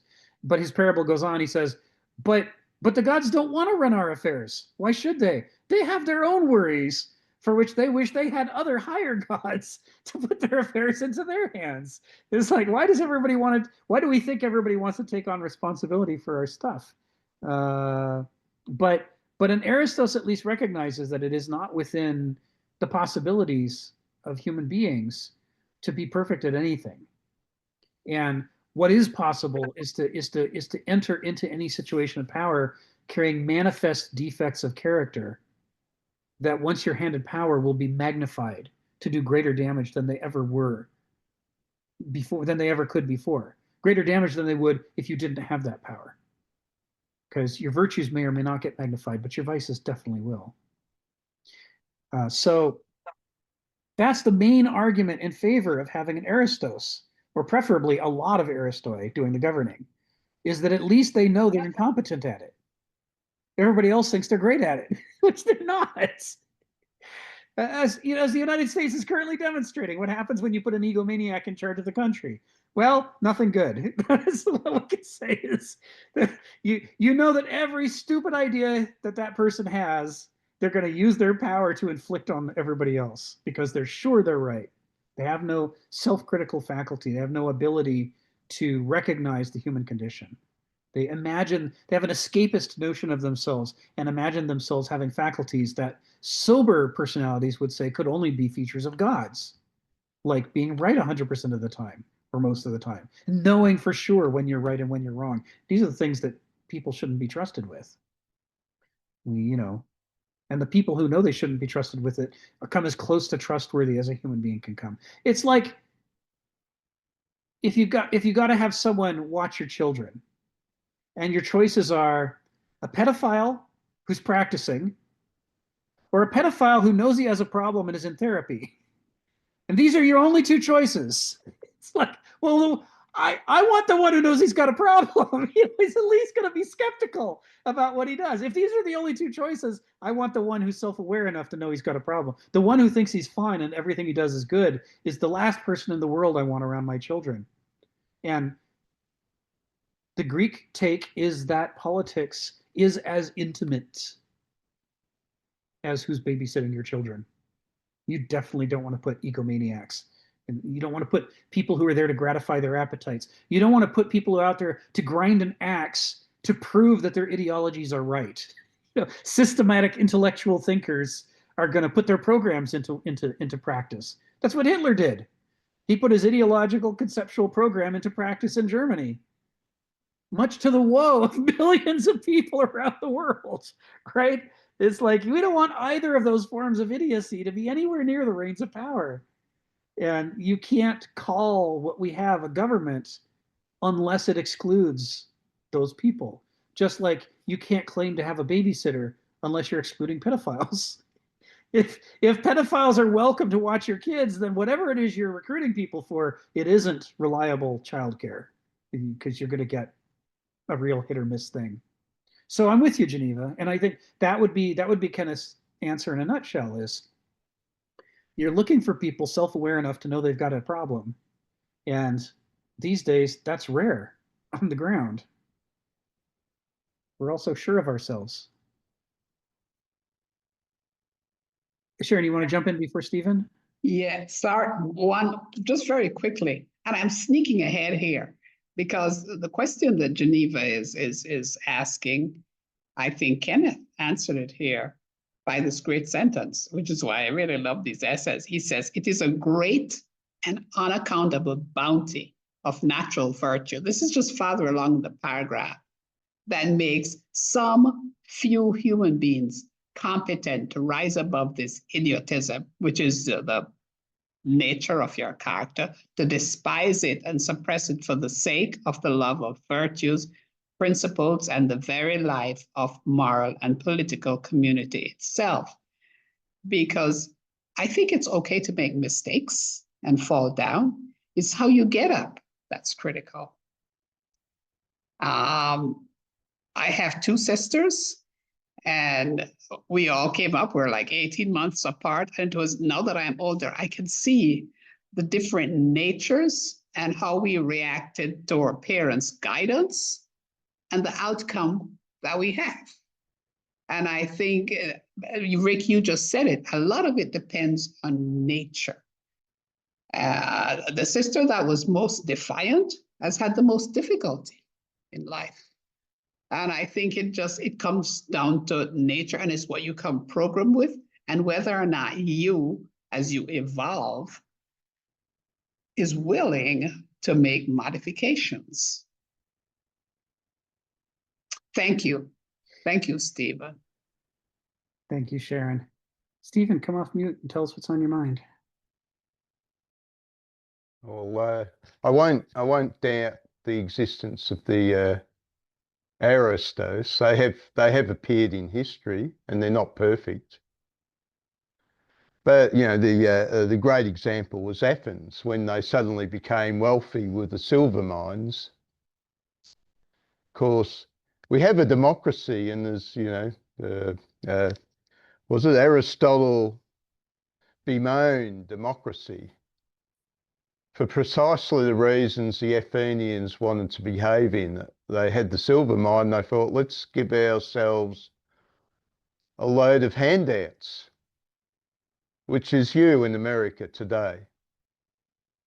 But Pericles, warned them that they were in danger and they better build a fleet with the money to protect themselves from the Persians. And of course, I imagine that Pericles probably had a good hand in graft. He was probably full of faults, but he did have some of the qualities of the Aristos. And he was warning the Athenians that they had to do something a bit more than what they wanted. And it worked.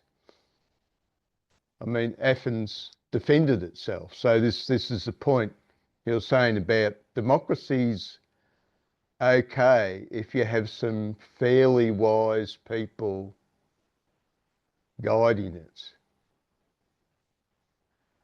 Now, in the case of what America has become, it very quickly went downhill. You had the British Empire. Their culture actually lasted a little bit longer, but the speed that the Americans went from rags to riches and decline was unusually fast. And I don't see America losing its power, but history demonstrates that it will lose its democracy. It's because the people are keen on voting themselves handouts. Yeah, it's funny to see Americans bemoan their poverty. I live in a rich country as well, but I'm well aware much of the world struggles compared to what we do.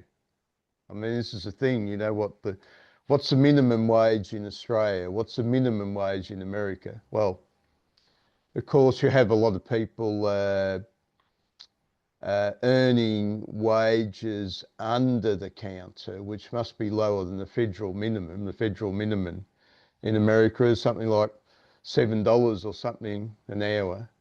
And in California, it's $15 an hour. And yet it's full of illegals, as they call it, working for below the counter wages, which the Democrats worship. On one hand, they'll say, oh, we have a law saying you must be paid $15 an hour, but we're enraptured we can pay people to cut our grass for a few dollars an hour. Okay, cool, it's fine, that's human nature. See, there's the fact of human nature, and there's the ideals. It's fine to talk about the ideals as long as you respect that they're ideals and values. And then there's the facts. It's human nature. We all live with ideals, and gee, I find it's a struggle to look at the facts of what I am. And that's a human dilemma, I suppose. But America has reached that stage. It's a fairly wealthy place.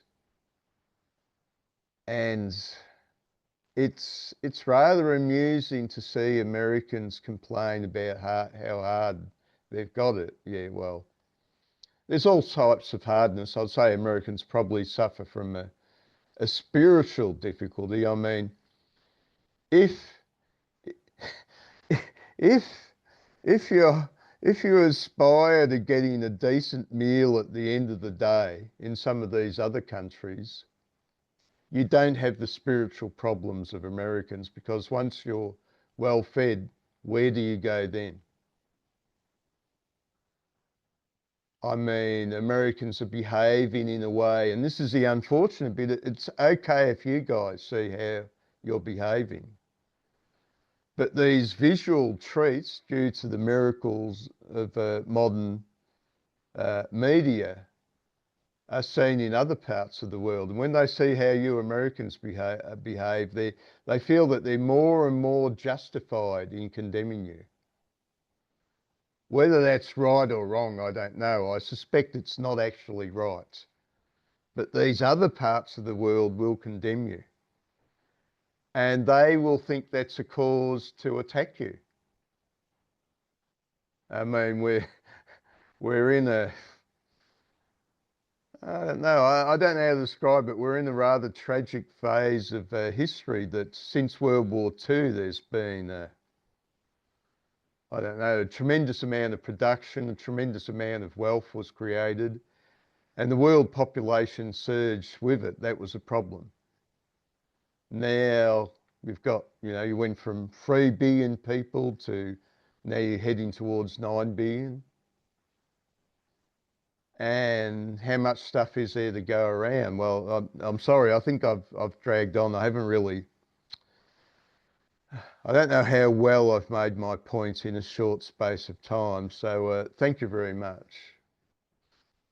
Thank you, Stephen. Joe, welcome to the call. Come off mute and tell us what's on your mind. Yeah, so just thinking, yeah, just one.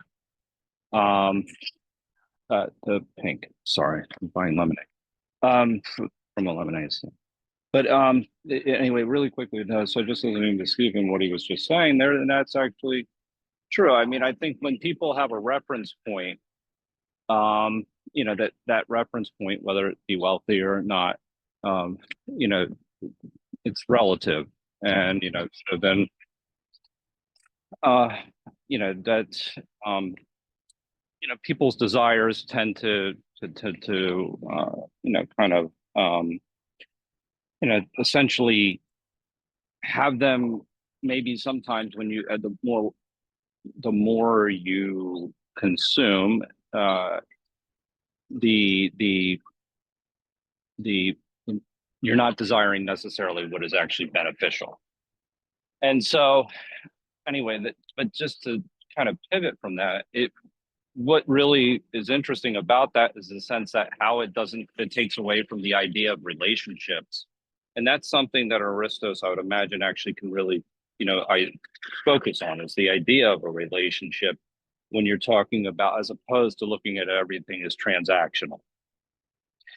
Because obviously in this sense that if they understand that relationships are important, you know, then you're seeking some degree of, you know, where, you know, there's a harmony. And you recognize in that process that, you know, it's not, everything is not about the transaction or even about yourself from that point of view. And you start to, and in a very real way, so let's make this a little bit more concrete. I would say that countries that actually focus on things that are outside of just GDP and just, you know, financial indicators as progress is part of that wisdom. So, because you know that just growth in and of itself doesn't really bring harmony. And so that focusing on relationships within that kind of context is extremely important. So is the World Happiness Index the best thing in the world to measure? I don't know, maybe not. There are some issues with it. There is a cultural bias to it, and that's been proven. Is it a better indicator than just using GDP? Yeah. Does it look at things like corruption? Yes. So, I mean, this is where you're kind of, when you're thinking about this in terms of how do people sit down and get along with one another, whether it be the Greeks or the Christians or whomever, you know, you can't necessarily just look at this through a financial lens. And if you do, well, I mean, you know, I think that, you know, there's a lot of examples, obviously, where you focus solely on materialism and it doesn't necessarily end well. So anyway, that's just a thought, because if you're thinking about this in terms of how community values, you know, are value, you know, are more important than, say, you know, just financial transactions, then you can't necessarily just look at financial transactions. And if I did, I wouldn't have bought this half cup of lemonade for $2. Yeah. But it's a lemonade stand anyway. Yeah, gotcha. Thanks, Joe. Yeah, it's we had a guy about 4 months ago who used to come regularly to these calls, who used to talk about what if we ran society similarly to the way that we meet the needs of a human body, and say, you know, are we getting fed? Are we getting enough sleep? Do we have shelter? And that the function of the larger society was at least at some fundamental level was to address those things. And it has its limits as a model, but one of the advantages it has is at least we know what we're talking about. Whereas if we talk about money, we don't know what the hell we're talking about. I mean, in post-World War I Germany, there were Germans who had wheelbarrows full of cash, which sounds like a lot until you realize they couldn't buy a loaf of bread with it. It's because the Deutschmark had been so devalued. So what is the value of the money? It's a very slippery thing to evaluate on. Whereas the Greek focus on, well, are we doing what advances the health of the individual, advances the healthy relationships with the other individuals, and advances the health of the larger organism that we're together are creating, our families, our neighborhoods, our species, the global ecosystem. That's something that could be evaluated scientifically in some kind of coherent way. If it's reduced to a modern political vote about what people think is important, then it becomes bullshit again, like Hannah Arendt warns us about in her essay Truth and Politics. But if it is looking at fundamental needs, we at least know where we stand and what the subject is. Whereas, yeah, money's just so slippery in the modern economy, and I don't know that it always was so slippery, but it certainly is now. So I'm with you. I'm with you, Joe. And this is also part of where we get into trouble with these discussions of values, is that values, like identifying Aristoi, identifying values depends on how you've been acculturated and what your character is. So we can look at things that make us sick and mistake them for values because we've been acculturated. Right. And then we can crave those poisons. We just need them, even though they're killing us. And if anybody ever asks us what we want, we might lobby strenuously for the advancement of those poisons. It's like we need them. You can't ask an addict what he needs. He doesn't know what he needs. And just just really quickly to that point, it's just, again, if the society only looks at that as a barometer of progress, yeah, well, then that's what they're going to value. That's right. I mean, it's as simple as that. It's like, well, wait a minute, that this growth model, well, but nobody really asks if that growth model is something that's sustainable, or it's actually something that's even beneficial to them. Like, they don't even know. In other words, oh, we grew 4%. Yeah, but you've lost money. Like, you've lost your house in the interim. Like, I mean, something, and people will say, well, but we grew 4% or something like that. In other words, it's just a question of it's a perverted way of looking at the world. Whereas if you kind of look at it from a multitude of factors, and I tend to like the one where you're measuring corruption as a progress, because that gets back to the fundamental idea of character. And so, yeah, that to me is something as a measurement, because if you have people that are flaunting the law and just getting away unscathed, they're not being held accountable in that particular instance, and then you know what? Not only is it going to be seen as like kind of an unjust society, it's only a matter of time until enough people feel like, wow, this is really unjust, and then there's a upheaval out of that process. So, but wait a minute, we're growing at 4 or 5%. Well, okay, that's great, but until it just doesn't. It's just, anyway, when it becomes the target, it's and you said this many times. If you don't desire the good, then if the society is not desiring the good, and I guess this is to some degree Stephen's point, is that you can end up in a very bad spot. Yeah, and especially if we're anti-philosophical enough not to question our desires. This is what he's alluding to in the sentence that Sharon was quoting for us. It is a rare and remarkable thing that some people learn to distrust their own desires. They learn that just because they want something doesn't mean it's good for them or anybody else. And the number of people who do that is so small by comparison that it presents a problem for us when trying to construct governments. So it means vast numbers of people are out there working as hard as they can to achieve their own destruction without knowing that that's what they're doing. Or in some cases, knowing it and egging it on, right? I mean, like the Dominionists want to bring on Armageddon because that way they think they can force Jesus to come back and take them to heaven, which they naturally assume is where they're going.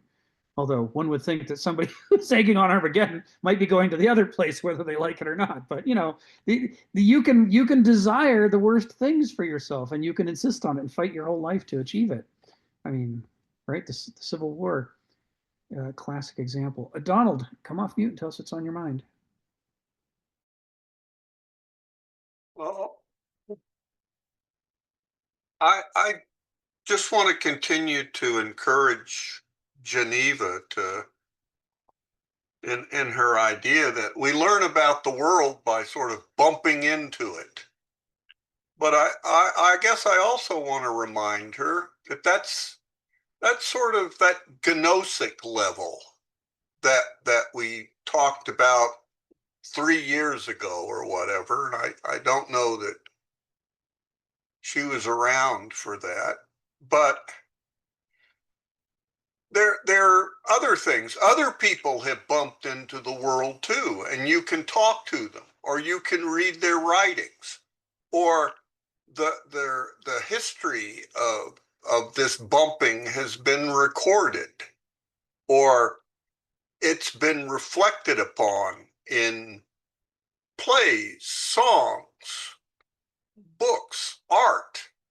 You know, that yes, we're not in this, it's not, you know thyself.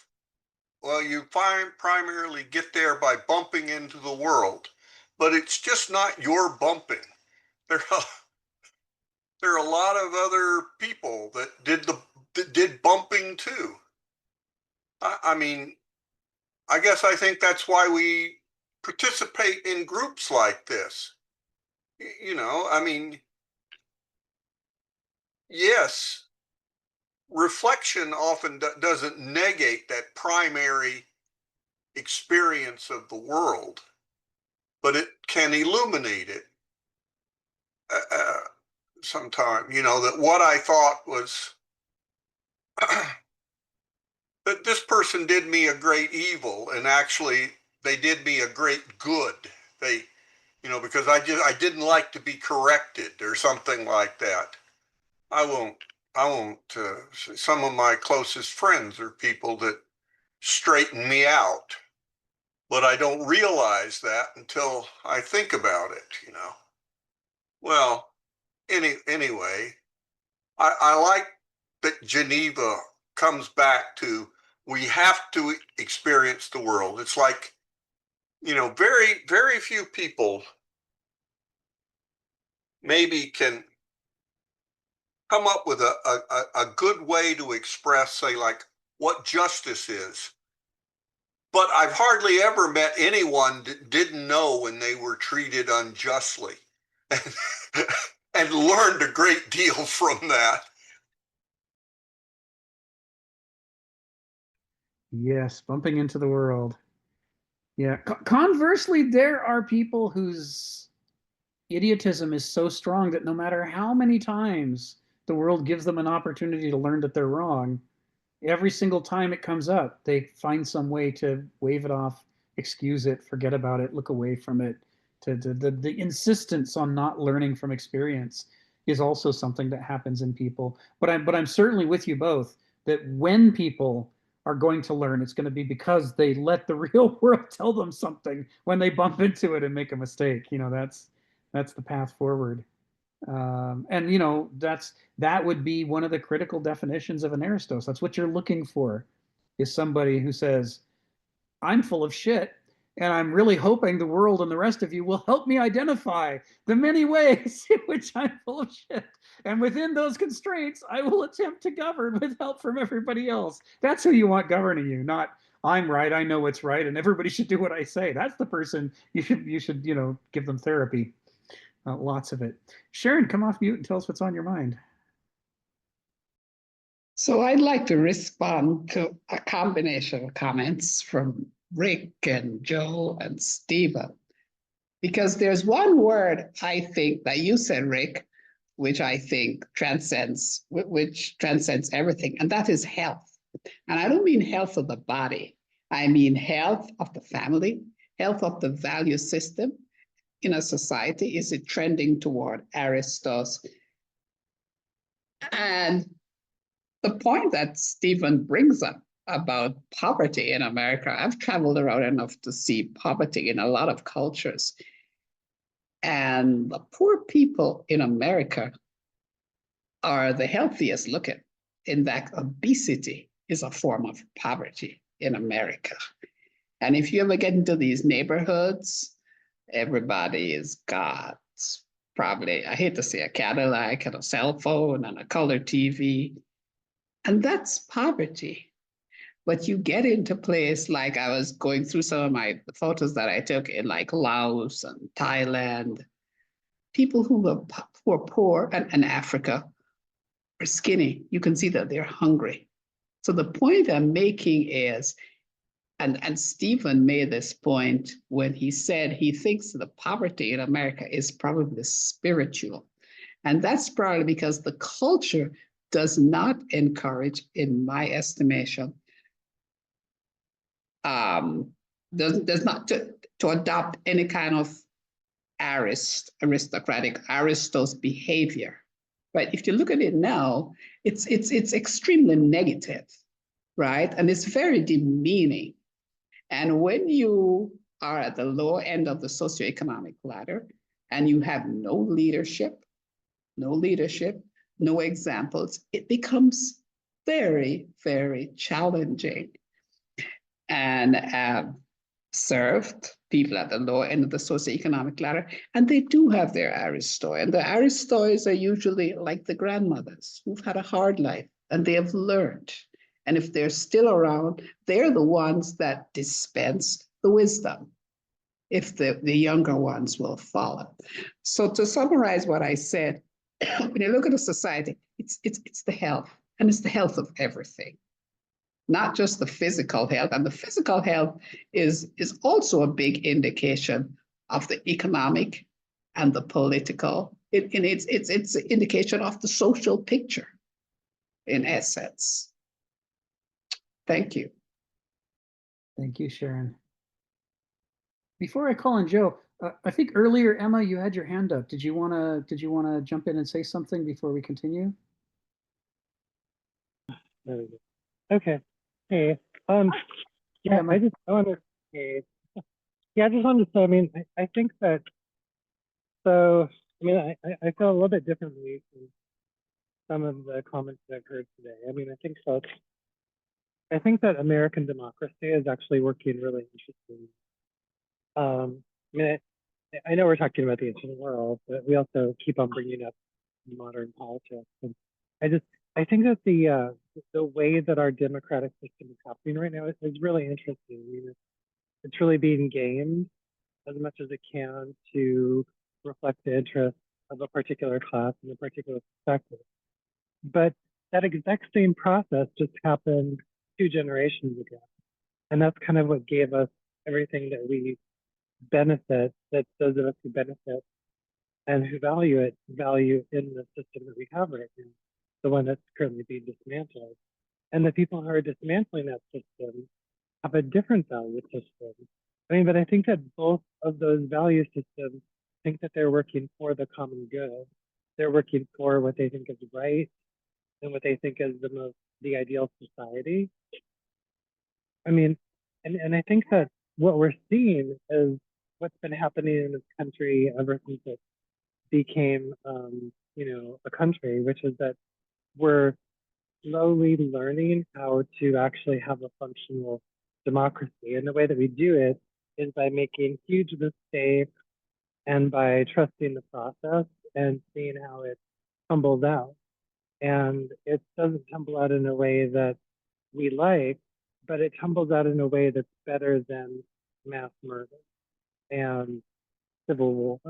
And that's kind of been the lesson that we've learned as a country in the last 250 years. I mean, we don't at all agree with each other about all sorts of things.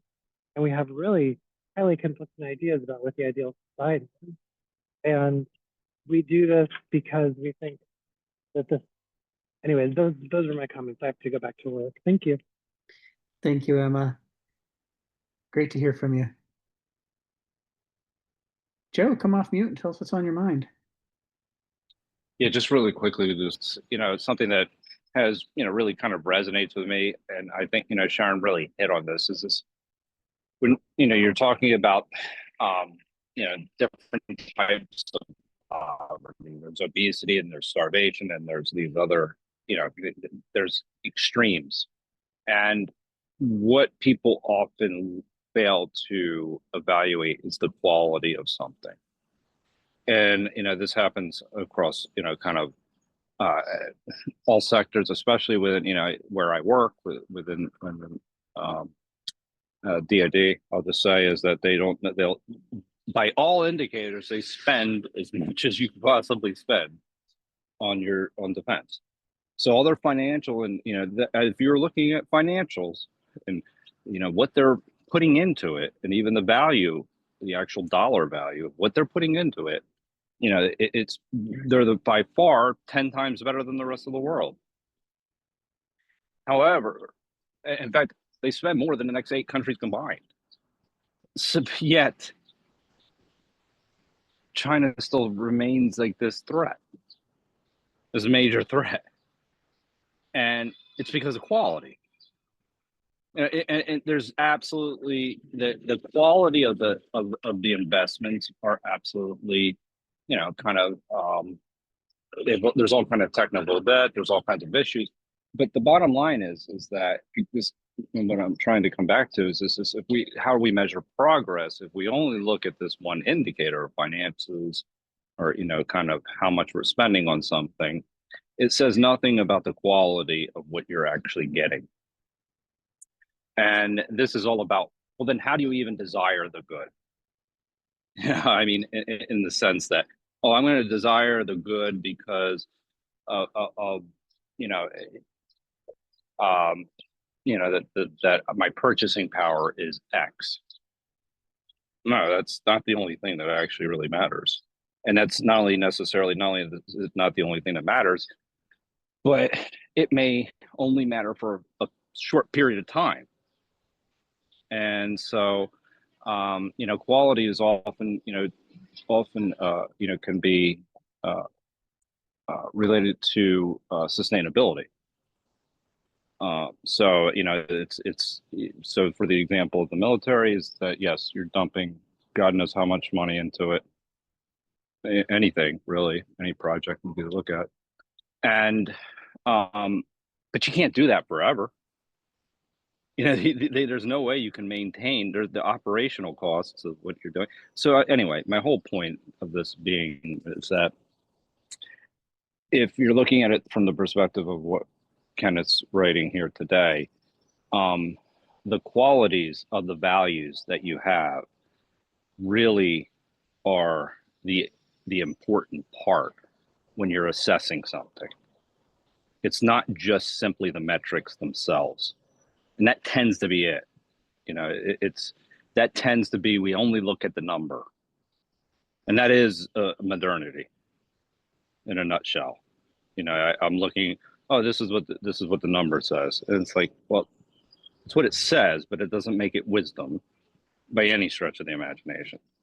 So, and anyway, that's what I think these paragraphs that are being covered today really capture the heart of, as to what is progress and what is the quality of the progress that you're actually even talking about, and then how does that relate to something that is actually more sustainable.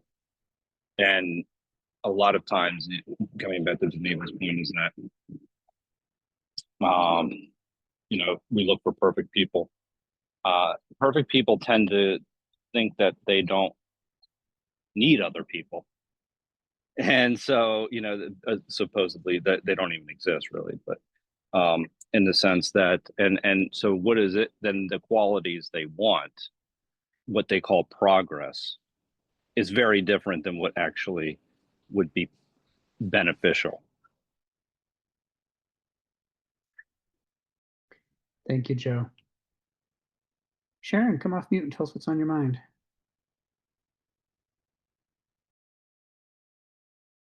Thanks. I have a lot to say today.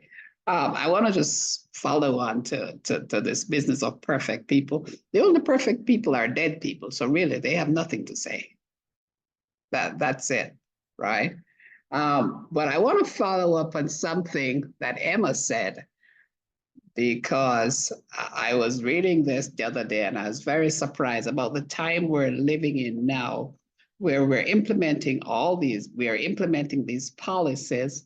And I can already see it in the clinics that I serve, the poor people's clinics.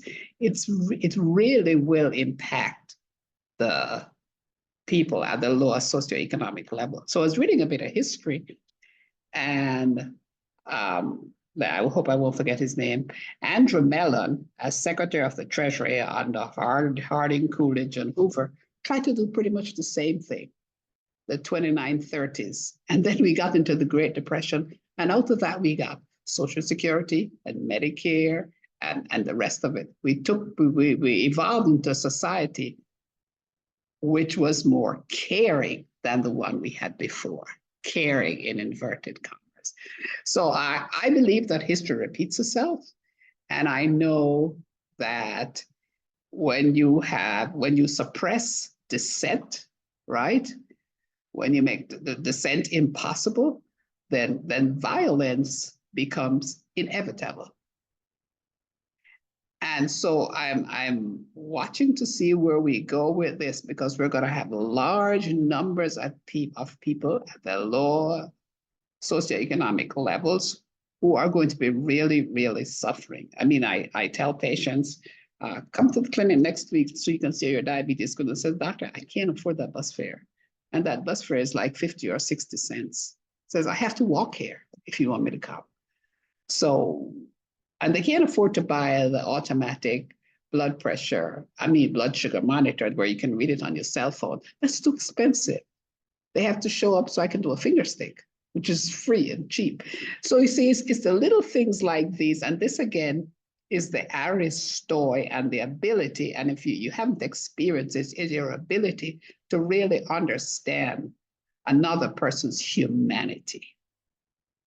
And that, I think, is the most important feature of an Aristotle. If you haven't experienced it, can you understand it? Right? Because that's what makes you a good ruler, I think. Thank you. Thank you, Sharon. Speaking of which, let's dive into the opening sentences of paragraph 5, because Kenneth goes, as you often point out to us, Sharon, Kenneth anticipates exactly what we're talking about. You can tell that he's just like we're thinking about what he's written so far. When he was writing, he too was thinking about it. And where do I go from here? What does this bring up? So he says, he starts with the phrase Greek philosophical anthropology. And of course, here he's talking about douloi banausoi aristoi. Here he's talking about ethos anthropoi daimon. All these things we talked about in chapter 4 are what he is now doing a brief shorthand by calling it Greek philosophical anthropology. It says Greek philosophical anthropology understood that human beings were naturally born as self-centered infants, and most remained such idiotes, more or less until they died. And of course, for those who are new to the call, idiotes doesn't mean dummy in the classical Greek sense. It means people, it means one's own. Idiota means one's own. People who are interested in their own desires, their own opinions, their own feelings, their own friends, their own family, their own worldview. And they're not interested in what other people think, what other people feel, what other perspectives there might be on the same situation.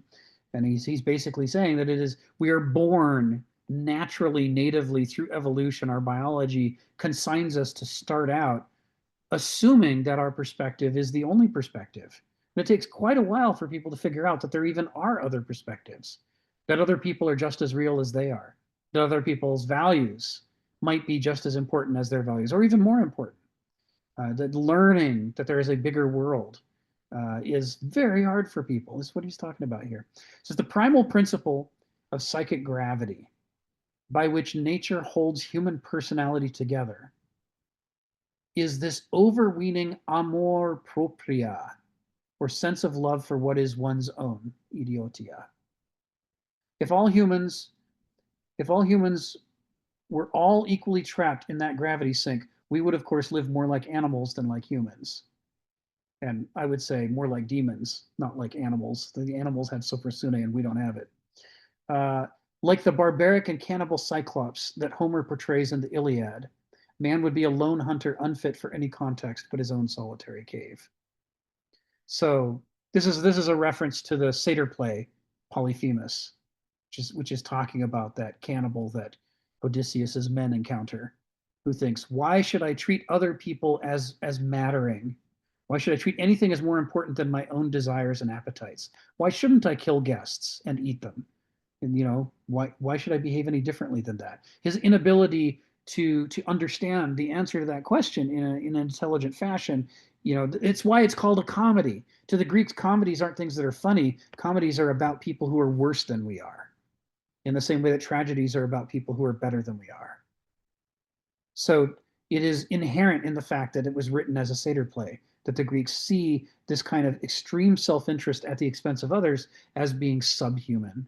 That's humanity in its worst form, what Nietzsche calls human all too human, with dashes in between.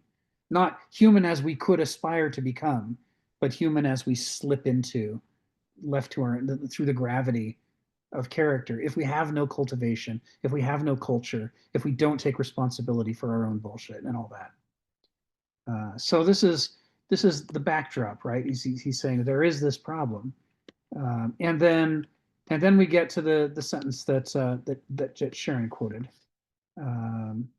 in paragraph 5.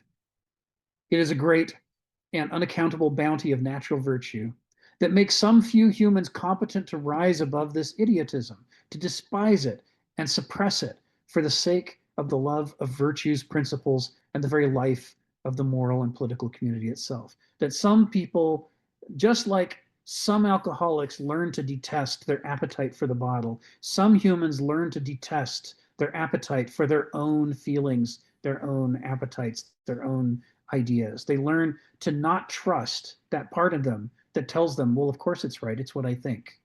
What I think is right. I know what's good. Some few people say, ha ha ha, I hear myself saying I know what's good, but I know that I'm an idiot and I should not be trusted to dictate to the rest of the world what is good, because the only thing I can be sure of is that I'm full of shit. Somewhere in this pile of shit, there might be some diamonds in the rough that are worth preserving, but there's a lot of crap in my head, and it cannot be trusted. He says he calls it natural virtue and a great and unaccountable bounty. And he's saying evolution has given us this variation as a natural part of the possibilities of the human genetic code. Some human beings will naturally be born with the capacity, at least, to have an easier time to question themselves and to not treat themselves as an oracle of truth, but as an unreliable narrator. Some people have an easier time figuring that out than others. And Kenneth says elsewhere that the major factor determining this is whether the culture around them is full of wisdom literature and music and art and so on, that's relentlessly reminding us that we are each an unreliable narrator, that we should beware of our own idiotism. The cultures that do that, Kenneth says, produce a higher percentage of Aristoi. He says among the Greeks during the golden age of Athens, the assessment was that 1/3 of the population were Aristoi. Says, which is a number that we don't know if anybody has ever achieved before. But in America, it's quite the opposite, because we use that idiotism to fuel our economy. We feed it. We encourage people that their desire should be their God, and it is their God, and they should get what they want. And that's why we denigrate all philosophy, and we hold up the anti-philosophy pragmatism as the replacement for philosophy. So don't worry your pretty little head about whether you want the right things. That's just navel-gazing. Instead, focus on how to get what you want. Live the dream, man. Whatever your dream is, go for it. And that's basically telling everybody to be the most rabid consumer they can be. Just go out and get what you want. And that's why it powers the economy. But it powers the economy at the expense of setting up the entire civilization for rapid collapse. This is what he's talking about in paragraph 5. He's saying it is this faculty in us that makes us want to overtrust our appetites is a menace in Homo sapiens. And evolution has provided us with a safeguard, which is that it gives us this potential that we can cultivate within our culture sometimes to create some people who can work against that idiotism and help everybody else get out of the hole to some extent. But if instead of using that faculty, we suppress it, we create a flatland of appetites and exploitation. And that's how you get the fire sale that is the modern epoch, that's aging much more quickly than either the medieval or the ancient ones did. He continues, the anomalous Aristoi makes civilized and social life possible whereas appetite-driven douloi, slaves, and thing-obsessed banausoi, materialists and profiteers, would indeed quickly debase polity, culture, and community into predatory, amoral, and subhuman ways of living. He says subhuman, you know, that's, we want to be mentally juxtaposing that against Ubermensch, partially, right? In contrast to trying to rise above the human limitations, this is the human, all too human, you know, just slumping into our worst vices, the worst demons of our nature. That's what he's talking about here. This is why the Greeks were so afraid for Homo sapiens. Because the range between people at their best and people at their worst is so great. It's greater than any other species we've ever encountered. That it means on the one hand, we have all this unfulfilled promise. And on the other, we are this just terrifying menace to all life on Earth at our worst. So the Greeks thought this is why it behooves anything worthy of being called a civilization. It must pour everything it has into putting its thumb on the scales to increase the percentage of the population that cultivates the better angels of its nature and avoids the worst demonisms of our nature. And any so-called civilization that does the opposite, puts its thumb on the scales to maximize our idiotism and predatory, amoral behavior, is a civilization that's basically committing suicide on speed. It's like a fast track to self-destruction. He talks about this. So all of this is background for paragraph 5. This is all the things that he's concerned about as he's talking about this. And remember, for the moment, for the last hour and a half, we've been focusing on the Hellenic perspective. But what he's saying in chapter 7 is this is also the perspective of the early Christians. This is why they think there needs to be a counter movement, because they're looking around the late Roman Empire and seeing it doing what we see when we look around our world today. That it's maximizing idiotism and predation, and that it's a betrayal of all the hopes and dreams of the ancient epoch. And they're saying, well, what's a new foundation that we can set those hopes and dreams upon? And they say, well, it's got to be goods of the spirit and not goods of the market or of nature. That's our only way forward. We have to try to reignite that dream of the brotherhood of man, of having some real solidarity, so that everybody knows that they don't have to spend their life trying to figure out how not to be the one thrown under the bus. We're not going to throw anybody under the bus, right? And if we can give that up, then maybe we can focus on making things better for everyone. Thus the communal meals of the early Christians. Thus the hoarding of their scarce resources to give them to whoever's in the most need, to help people survive periods of crisis, so that once they get out of crisis, they can go on to be contributing members of the early, Christian church, which they wouldn't have been able to do if the society said, oh, you need more than we can give right now, just go die, right? If every time someone enters a crisis, you throw them under the bus, pretty soon everybody's been thrown under the bus, because everybody goes through periods of crisis. And this is the early Christian critique of what's wrong with the late Roman Empire. The fact that it also applies to contemporary America is from the medieval perspective is a coincidence. That's the sort of thing that they were afraid would happen unless they launched their revolution in values. Well, we still have time to go. I think we could dive into paragraph 6 if y'all are game, because Kenneth's on a roll here. So why don't I kick that in? Because now he starts to put the value in concrete terms. Oh yeah, Sharon, go ahead. Come off mute and tell us what's on your mind. Finding that mute button. I just came across something very interesting. A question after our last discussion, I think was it last week, that crossed my mind, was the influence of the Greek philosophers, the Hellenic culture, on the Christian thought. I don't know if you make a comment on that, because they said the influence of philosophers, the Stoics, and certain aspects of Platonism found its way into some of the foundational ideas of Christianity. So I guess when Jesus was around, he looked and saw how the Roman Empire or the Greeks at that time were implementing what they really believed in. But the modification or the theology that he proposed was not that far off. It was pretty much the same thing. He was just encouraging a different kind of implementation. Did I get that right? But a lot of the basic ideas were there, the ideas around ethical living and the nature of humanity were some of the things that I think Christianity adopted from Greek thought. Yes. Yes. It's Ari's talked about this too, where what we see in Christianity is an intersection between, the kind of Jewish wisdom literature on the one hand and Hellenic wisdom literature on the other. And it happens because the milieu of those centuries is a hyper Hellenized Judaism in which they've got both sources, but they haven't been reconciled with each other.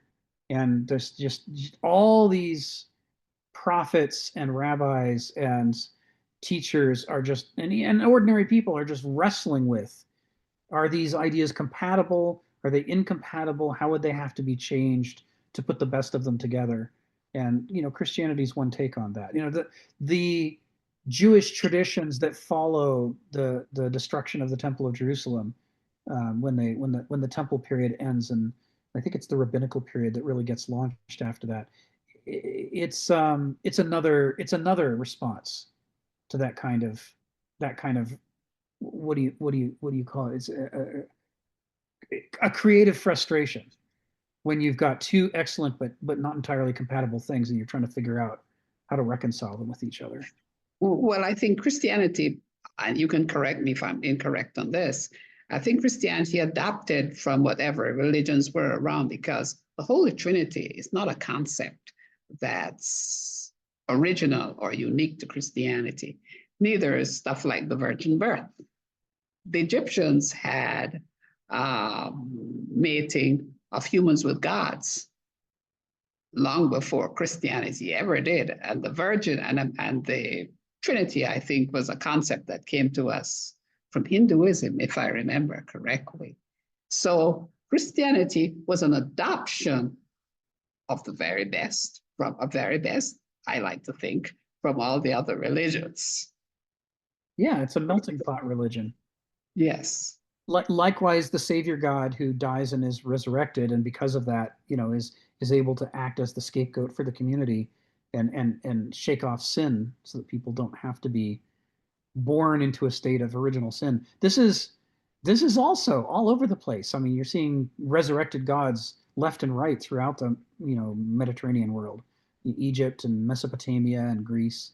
So I think you're right. What we're talking about, this was in the air ever since Alexander the Great started his program of having all the Greeks combine their languages into one language. The Library of Alexandria, one of the things that Kenneth has talked about is that the ancient world goes through its Hellenic period, the Greek period of highly unorthodox original thinkers, but then it enters this koinonia period, which Emil Brechir calls the Hellenistic instead of Hellenic.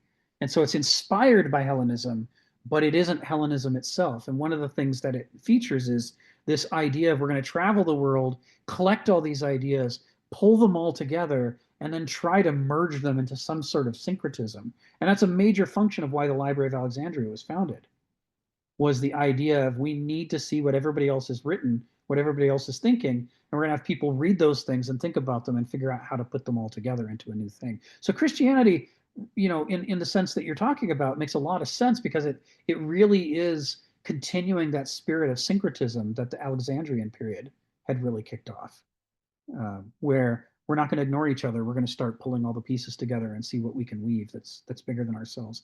The other thread here is to go beyond parochialism to cosmopolitanism. And that's been in the air since at least Socrates, who actually uses the term cosmopolites, where he's saying, I don't want my polis to be just the polis. I want my polis to be the cosmos. I imagine a bigger world of people talking to each other. And then Diogenes after him actually specifically talks about being a citizen of the world, cosmopolitan.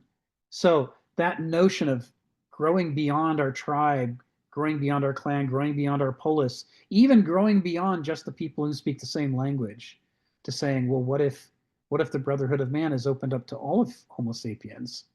That's a shift that's been coming for centuries by the time Jesus and then Paul are preaching it. So I think you're right. This is you put your finger on a critical element of what's happening here. Donald, come off mute. Tell us what's on your mind. Well, I two things. One, I think Stephen's view of Athenian democracy and Pericles is almost exactly what Thucydides expresses in the history of the Peloponnesian War. Athens was a democracy ruled by a single man, Pericles, until he died in the plague. And we've kind of discussed that many times. They were taken over internally by the Banausic commercial elements. And two, for Sharon, Plato viewed doctors, medicine, as a really archetypal art and the reason was they had the concept of health, which is normative, not the more or less, or, like a banker or a whatever. They had health a concept by which they could judge the bodily state of people, and he thought that was what all really arts, I think, should try to do. They needed to know their subject in a way that they got to normative values, not just utilitarian values or instrumental values. So,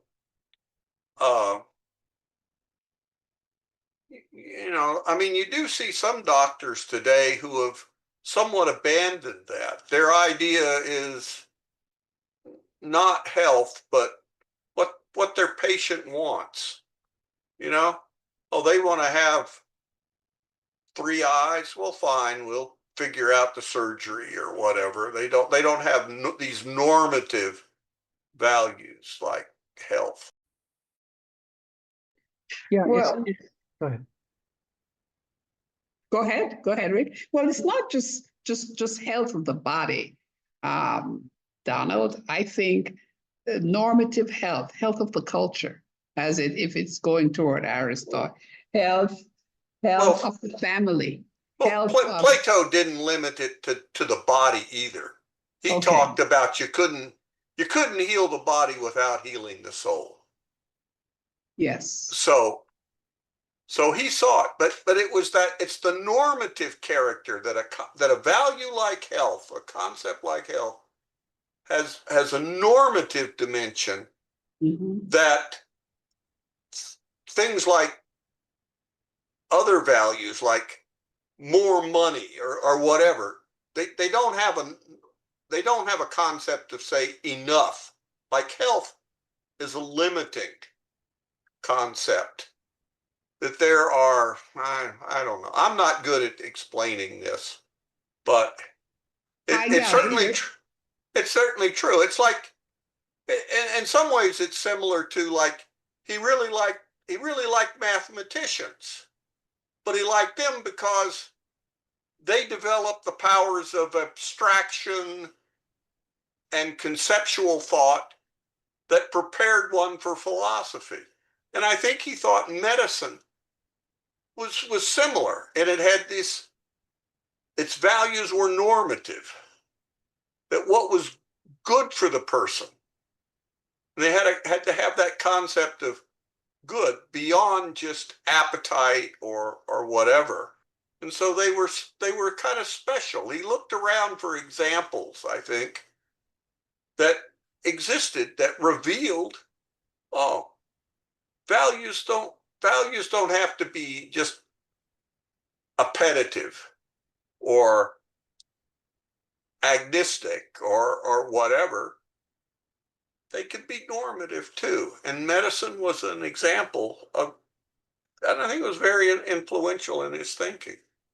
In And so, fact, and you seem to express that yes. a great deal, which is probably means you're a old-fashioned, outmoded doctor that will go by the wayside soon and become a modern diagnostician or something.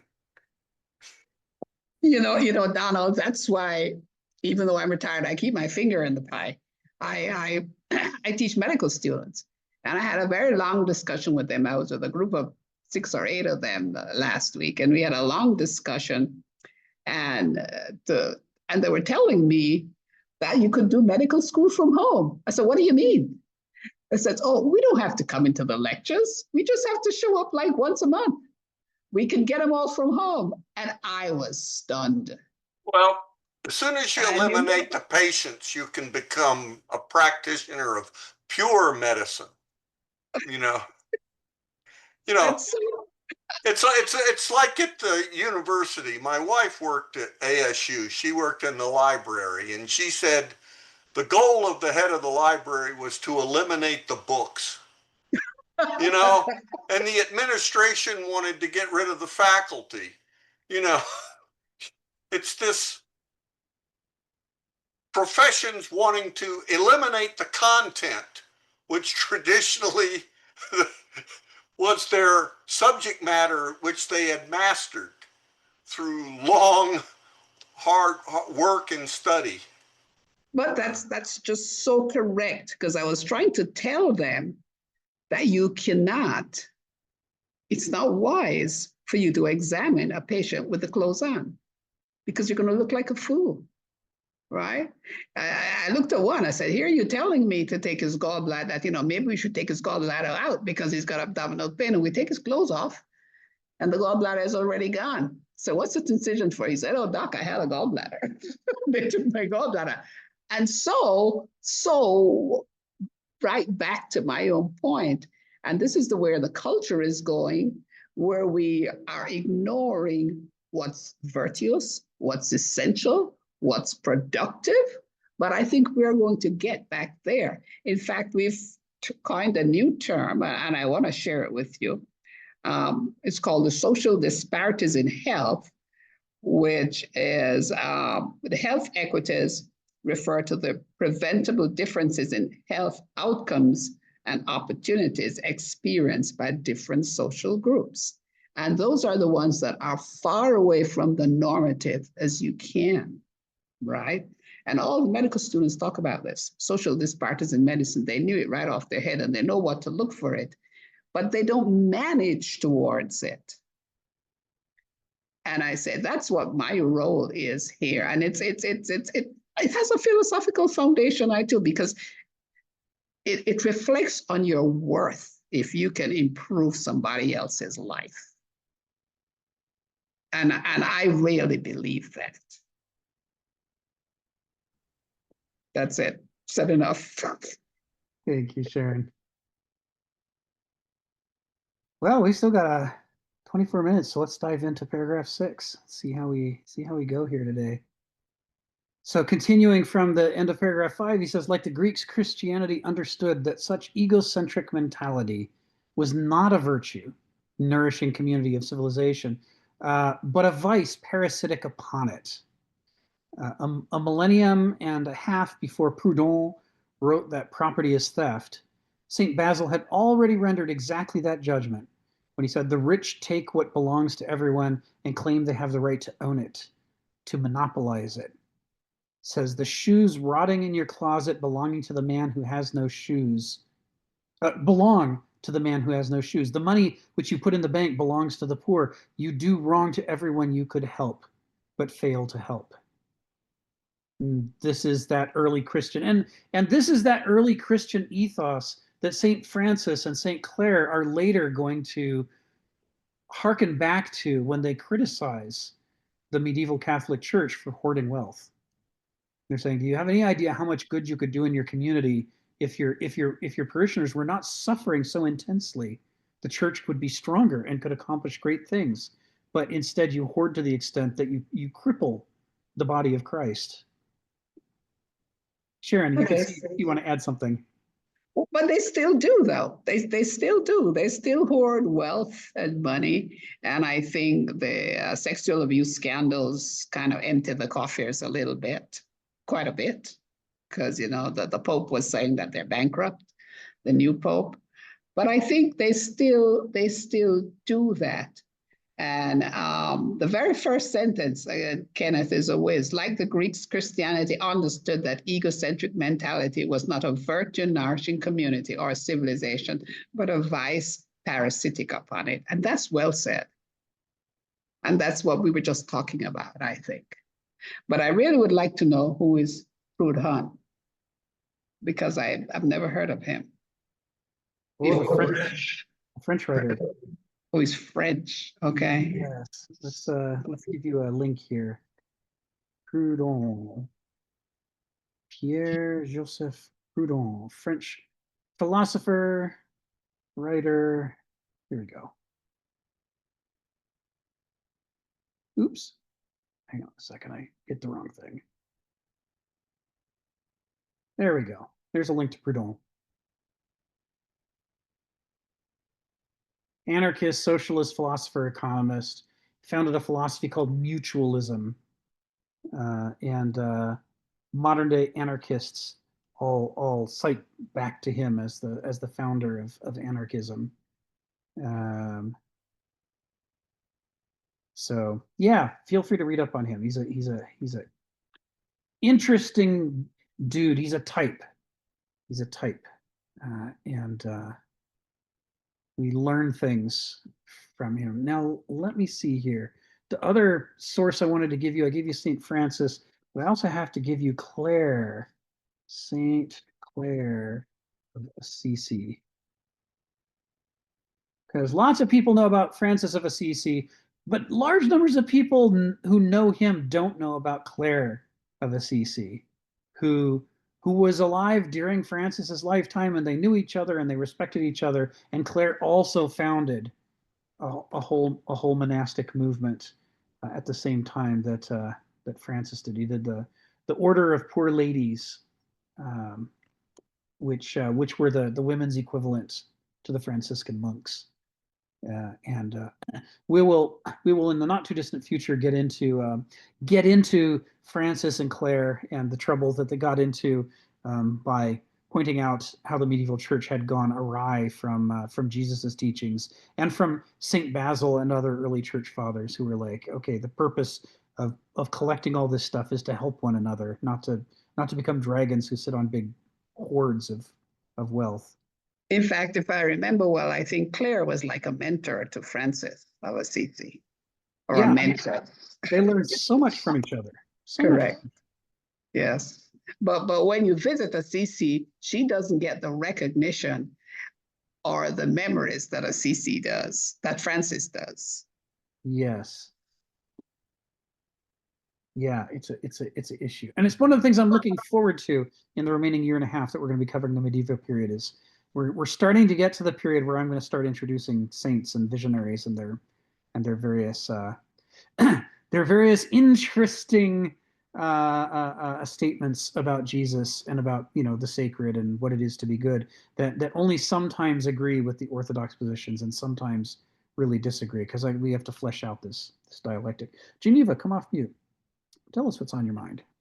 Well, I was just going over this paragraph where it's I don't know how to say this without sounding horrible, but it's talking about the rich hoarding and the shoes rotting in the closet that belong to the other. Like, I don't really understand, like, if you work hard and accumulate these things, why is it that you should give them to the person who doesn't do anything, who's just sitting on their butt, complaining or doing drugs or drinking or whatever the hell it is they're doing, that you should take the stuff that you've worked hard for and just give it to them. I mean, how does that help anybody? Because it just seems to me that the person who's not doing anything and receiving is just going to kick back and keeps receiving. It's not like it's really going to help them. I mean, I speak this coming from working at the public defender's office for 20 years and what, dealing with some of the homeless people, and not all of them, obviously, but a huge majority of these people have no inclination to get out, to get a job, to support themselves, to do what they need to do. And yet we're supposed to feel magnanimous or whatever it is to give what we've worked hard for to them. I don't really get that. I mean, they're not qualifying this and saying, well, Yeah. give to some, don't give to others, decide who you're going to give to. I mean, I just don't seem to get why that is such a great thing, and that it belongs to them. It's like, no, it doesn't belong to them. I worked for this. I had to get out of bed and go to work every morning to be able to buy this crap Yeah. or whatever it is. And Yeah. so to just give it to them just doesn't sit well, I can help you with guess, that. with me. So I just wonder about, when I read these things, it kind of chafes Yeah, and irritates me. I can help you with that. I mean, Yes, so can I. Go ahead. the first critical piece to understand is that St. Basil is not talking to you or me, and he's not talking about the modern world at all. He's talking about the late Roman Empire, in which almost everybody's a slave, and they work all day long, relentlessly, in horrific Okay. conditions. And the people they work for don't do jack shit. They don't, they pile up all the wealth of the Roman Empire without doing any labor of their own. And those conditions are the conditions that spawned early Christianity. There's like, it's different when you're the one doing the work and earning the rewards. But if you do all the work and earn none of the rewards, and all the rewards go to people who do none of the work, it's like the extreme version of what you're concerned about. It's the mafia empire, right? It'd be a shame if something were to happen to you. So why don't you just cough up everything you have, and we'll just sit on it and live in rich palaces? This is who Saint Basil is addressing, is the emperors and the nobility, Oh. the royalty of that empire. So it was conditions of, it's one of the interesting things that there's a bit in Marx that doesn't get quoted very often. That's really interesting. See, where he says, and you could see why it might not be popular, but it goes along with what you're saying, where he says, what's special about our species is how we can attach ourselves to a lifetime of labor, knowing that by working hard, we can improve our circumstances. There's a feedback loop that happens for people in our species where the first time you build something and then afterwards you have it, you're like, I didn't have it, then I did the work, and now I have it. There's something in us genetically that lights up in us psychologically and makes us go, ooh, I want to do that again. What else can I do to make things better in my life by laboring? And the idea is that for hundreds of thousands of years, there was a feedback loop in our evolution that made that a reward circuit. Work hard and make your life better. So Marx says, what you want out of an economic system is a system in which that feedback loop is rewarded, in which if you do the labor, you get the reward, because it's healthy for us. It's what we evolved to do. What you don't want is a system either in which you don't do any work and yet somehow things just come to you, because it teaches you pacification and infantilization. And on the other hand, you don't want an economic system in which you work and work and work and you get nothing. None of it comes to you. What both of these things have in common is that they sabotage that fundamental biology that we evolved to achieve, which is the one that you were talking about. If you did the work and you got the stuff, then you need that, right? That's the circuit that keeps you alive and keeps you working. You don't want that sabotaged by something. And although countless Marxists will hate it, Marx agrees with you. this is what he says. It's what you want in an economic system. So what St. Basil is critiquing is this the late stage Roman Empire in which that has been utterly shattered. It's been split into both of the sick extremes. Emperors who don't do any work and sit on God knows how much money, and meanwhile people work in the living daylight 16 hours or more a day, and they got nothing. They're living in hovels. That's what he's concerned about. And I'll call on Sharon in just a second, but the punchline is, it's what makes reading early Christian writers so difficult for moderns, is that the circumstances they're writing for are so different from ours. Okay. Yeah, that makes sense. It's hard to. And so, how do we apply this stuff? The question you're asking is exactly the right question. How do we apply this stuff when our circumstances are so different? Yeah. But Sharon, go ahead. Thank you. Thanks. Well, I think the historical perspective, right? And I agree. But I believe that you measure the worth of society by the condition of the least functional. And you just said it, Rick, you said it's in your nature, it's in your spirit. Most people who are disadvantaged have what I call the poor in spirit. And I think they demand my compassion. And so if I have a lot, I will give. And I'm not to give to take away your drive to earn, but to try to change your circumstances, to try to enlighten you. Because what I find is that when you're chronically deprived and you're chronically depressed and you're chronically ill, your whole perception of life changes. Your get-upness, for want of another word, goes away. And that's why you have a poor in spirit. And so I never ever feel that I work hard and I should keep it and what you're not doing. My question is, how can I help? And I'm not going to help to paralyze you. I'm going to help to try to make you, they say, you're better off teaching a man to fish rather than give him a fish. That's the way it is. That's my philosophy. So I don't think that, and this is not just being critical, Geneva, this is just a different philosophy I have.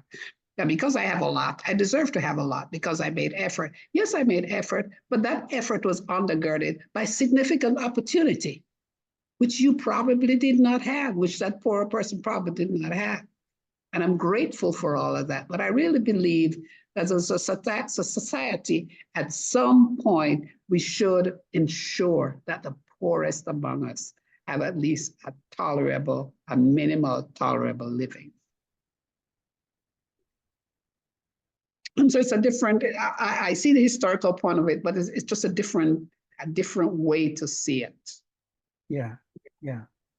I don't know if it's right or wrong, but it's just I think compassion is the operative word here. So Sure.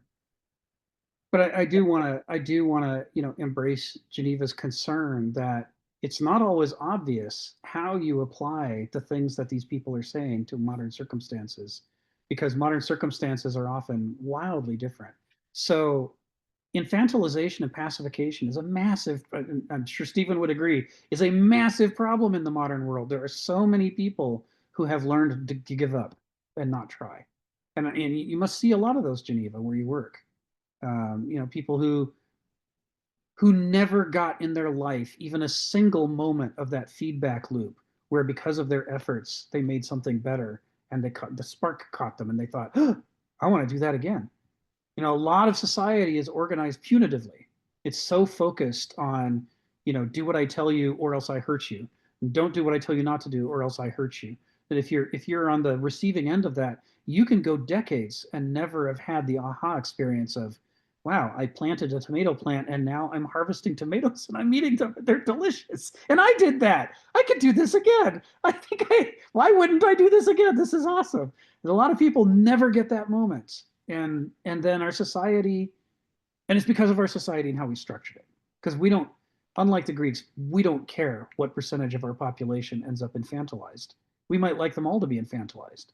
We sort of imagine that would make them the perfect voter, because then we can manipulate them. or we then make them the perfect consumer, right? Don't do things of your own. Just give us your money and buy our things. That infantilization, pacification, it's an epidemic in the modern world, and it's one of the most pernicious parts of it because it sets us up, as you point out, it sets us up in situations where even when people could help themselves, they don't because they've learned not to. I don't like those two words, infantilization and pacification. I guess I just haven't met anybody, and the ones I meet are ill. And so it's a different point of view. Yeah. For me, sure. I meet the criminals. So, yeah. Yeah, you see a lot of That's them. what I just said. Yeah. Yeah. And I see them in alcoholic families. You know, the people who they won't fix their problems, they just self-medicate. And if they get a little bit of money that they could have used to solve a problem for their family, they instead drink it. I mean, cocaine addicts will snort it up their nose. I mean, you get these people who they are offered kairos, opportunities to make things better, but they can't recognize them because they've been taught to give up. And there's a lot of people like that in the world. Could I just add to what you guys are talking about? I worked for a couple of nonprofit organizations many years ago, MFM, Meals for Millions, Freedom from Hunger Foundation, and Helen Keller International. And they worked in many different countries, a lot of these African countries. I'm talking about 1980s, late 70s to early 80s, first half of 80s. And to what you were saying, Sharon, and the idea was to go to these countries and help them to grow food or just various things so they can help themselves, to teach them how to do things so that they can in the future do those things on their own. And so that concept has been around for a while, and it's very nice, yeah, what you're doing. And I know my brother-in-law does very similar things that you're doing. My brother-in-law also is an anesthesiologist, and he's volunteered for a number of years here and there. Even when he was in his 30s, he went to some of these African countries and did Doctors Without Borders and all that. And so you guys are good people. Thank you for what you do. Thank you, Jeannie. Stephen, you've been so patient. Please come off mute and tell us what's on your mind. Yes, I was just going to say, I spent about 20 years ago studying the economy of the Roman Empire. I was interested in creating a war game, but what I learned might surprise you, that the Greco-Roman region at its height was, well, relatively productive. Not by our standards, of course, but by its own standards. But for example, by the end of the Western Empire, Roman production of iron had fallen to a quarter of what it had at the height of its empire. It was down on so many different indices. And when people say, well, more or less Gibbons would say that the decline of the Roman Empire was purely a product of its spiritual condition, which might be true in a very, very narrow way, but broadly speaking, its decline was due to a loss of economic productivity. It had, wiped out the resources that could be obtained with the technology it had. During the Dark Ages in the European region, iron became 7 times scarcer per capita than it had been at the time of the height of the Roman Empire.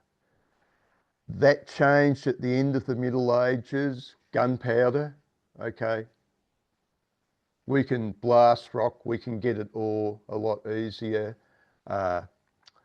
Another factor was the blast furnace. For example, they had perfecting a blast furnace in the Middle Ages. This is really clever stuff. This is something which would give one of your, computer whiz kids a hard time. They had learned how to do this very complex process whereby they could take ore and deliver pig iron of fairly consistent quality. And, from about 1350 to about 1720, iron per capita became 7 times more available. And then it reached the heights of today. And so this is something to be taken into, knowledge about the late Roman Empire, that, maybe there were some spiritual problems, but the huge problems were economic. But this isn't pointed out, really. Gibbons would say, oh, well, they just got lazy. The Christians did it, or something like that. All spiritual things. But no, this is, when you look into it, this is the surprising factor. Europe as a continent was very dependent on iron tools to deliver a surplus from its agriculture. Not quite as necessary in places like India or China. You're still going to have riches and wealth, even if you don't have enough iron, because the weather, the water supply, the soil fertility is so concentrated in these places. Europe went to the dogs while China and India survived in the Dark Ages. And people generally don't understand this because they haven't studied it. I'll make another observation, and I would say this, that the biggest problem, and I wouldn't have believed this when I was a kid, but I got older. The biggest problem with people is their egos. Now, when I was a kid, I went with the skyhooks. Ego is not a dirty word. But everywhere, even in the most charitable minds who think they're spiritual, they're always on about their egos. And I wonder if nature and supernature, if it exists, the atheists say there is no supernature, there is only nature, but it doesn't matter. If it's nature, if it's supernature, neither of these principles are overly concerned in the human ego. Only us in our little anthropomorphic bubble are entranced by our egos. Thank you very much. Thank you, Stephen. Donald, you get the final word today. Tell us what's on your mind. Oh, I hope not. I'll be so quick. No, I can't be. But you're quite right in talking to Geneva.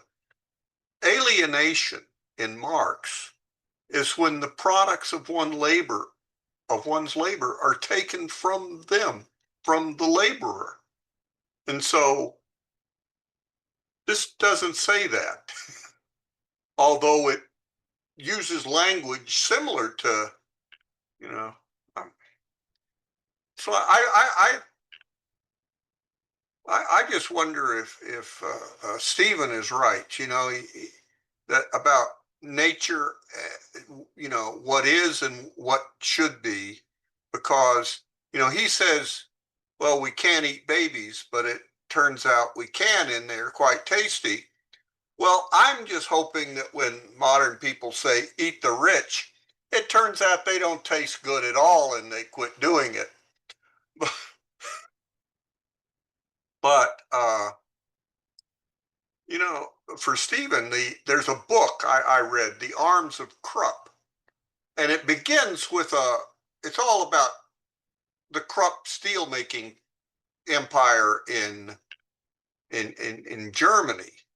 But it starts with a history of the discovery of steel. Steel was accidentally a product of iron making and no one understood how it happened for quite some long time. The real invention was getting it so it consistently happened every time. You know, as you got steel instead of iron because of usually carbon contamination that they tried to get rid of because they thought that was a problem, not a benefit. But that would have been if the Romans had had blast furnaces that allowed consistent production of iron. It seems that they could have, with their engineering talents, a steel-armed, bladed weapon Roman Empire, something that would literally cut through every other opponent's weapons, would be fearsome.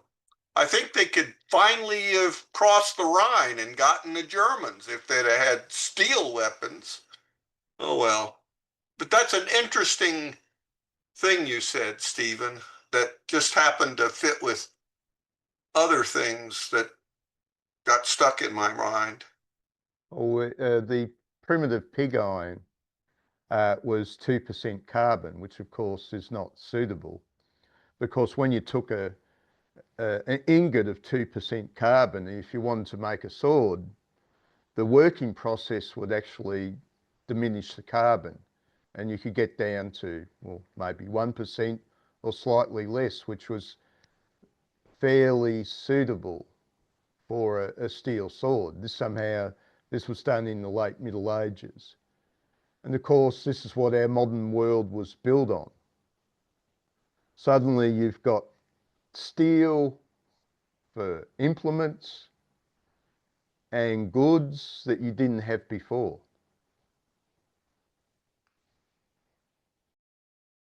Yeah, changed the world. Changed the world. Well, thank you, everybody. I hope you had a lovely time. I had a lovely time. And we'll pick this up again next week with paragraph 7. We are And I wish you all meditate on the problem of ego. yes, absolutely. Ego. Thank you, Rick. Ego. Wasn't he in that Guardians of the Galaxy movie? Number 2. We're gonna Stephen, we're gonna meditate on the questions, not the problems, the behavior of ego. Yes. And it behaves differently in men than it does in women. I Interesting. have lots of experience with that. I come from a male-dominated world. We learn about women in the Garden of Eden, thank you. Beware of letting them get in groups, is my There view. is the ego. There is the ego talking just like we're saying there. Well, we covered a lot of material, and a lot of our discussion was on point, but so much of it wasn't. This was a very enjoyable session. Yes. Thank you, thank you, thank you. Yeah, we like going off tangents. That's the Yeah, We fun do. I'll go one more time, Jenny. The local movie reviewer wanted to talk about the 10 best movies to watch on July the 4th that sort of showed you the real America. Uh-oh.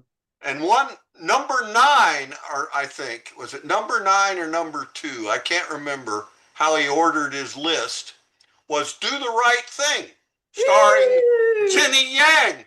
Jenny Yang and Do the Right Thing. Spike Lee. There's a cinema group out there, and they did Do the Right Thing about a week ago.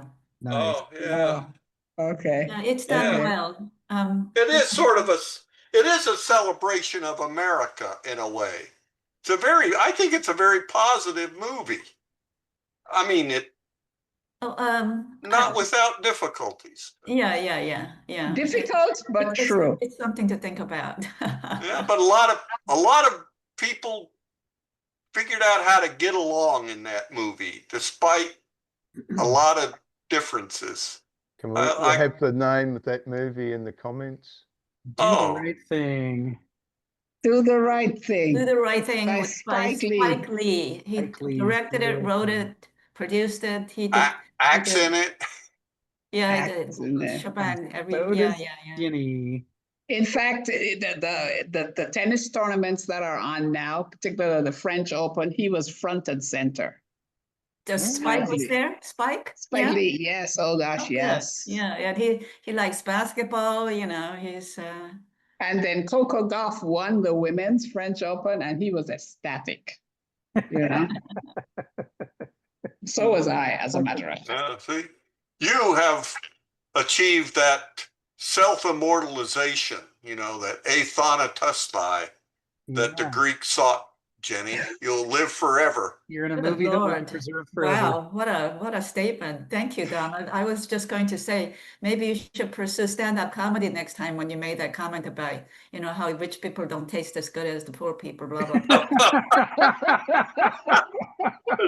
Yeah, well, maybe. Next career, stand-up But- comedy. Yeah. But you know, Rick, when we discuss philosophy like this, the pragmatic and the practical side of it, it's easy for me to grasp it and remember it. Yes. I mean, when we go off into these big, long Hegel, it just goes over my head. because I can't find a practical way Yeah. to apply it to my life space. Yes. And that's the challenge that I have, but I'm working with it. Yeah. Well, the nice thing about it is it accumulates. So Yes. the hard things we worked through earlier set us up to make things easier now. Yes. Yeah. Anyway, Okay. have a See great you week, all everyone. next week. Thank you. All Thank right. you again, Bye-bye. Rick. Bye. Bye. Bye, Stephen. Bye.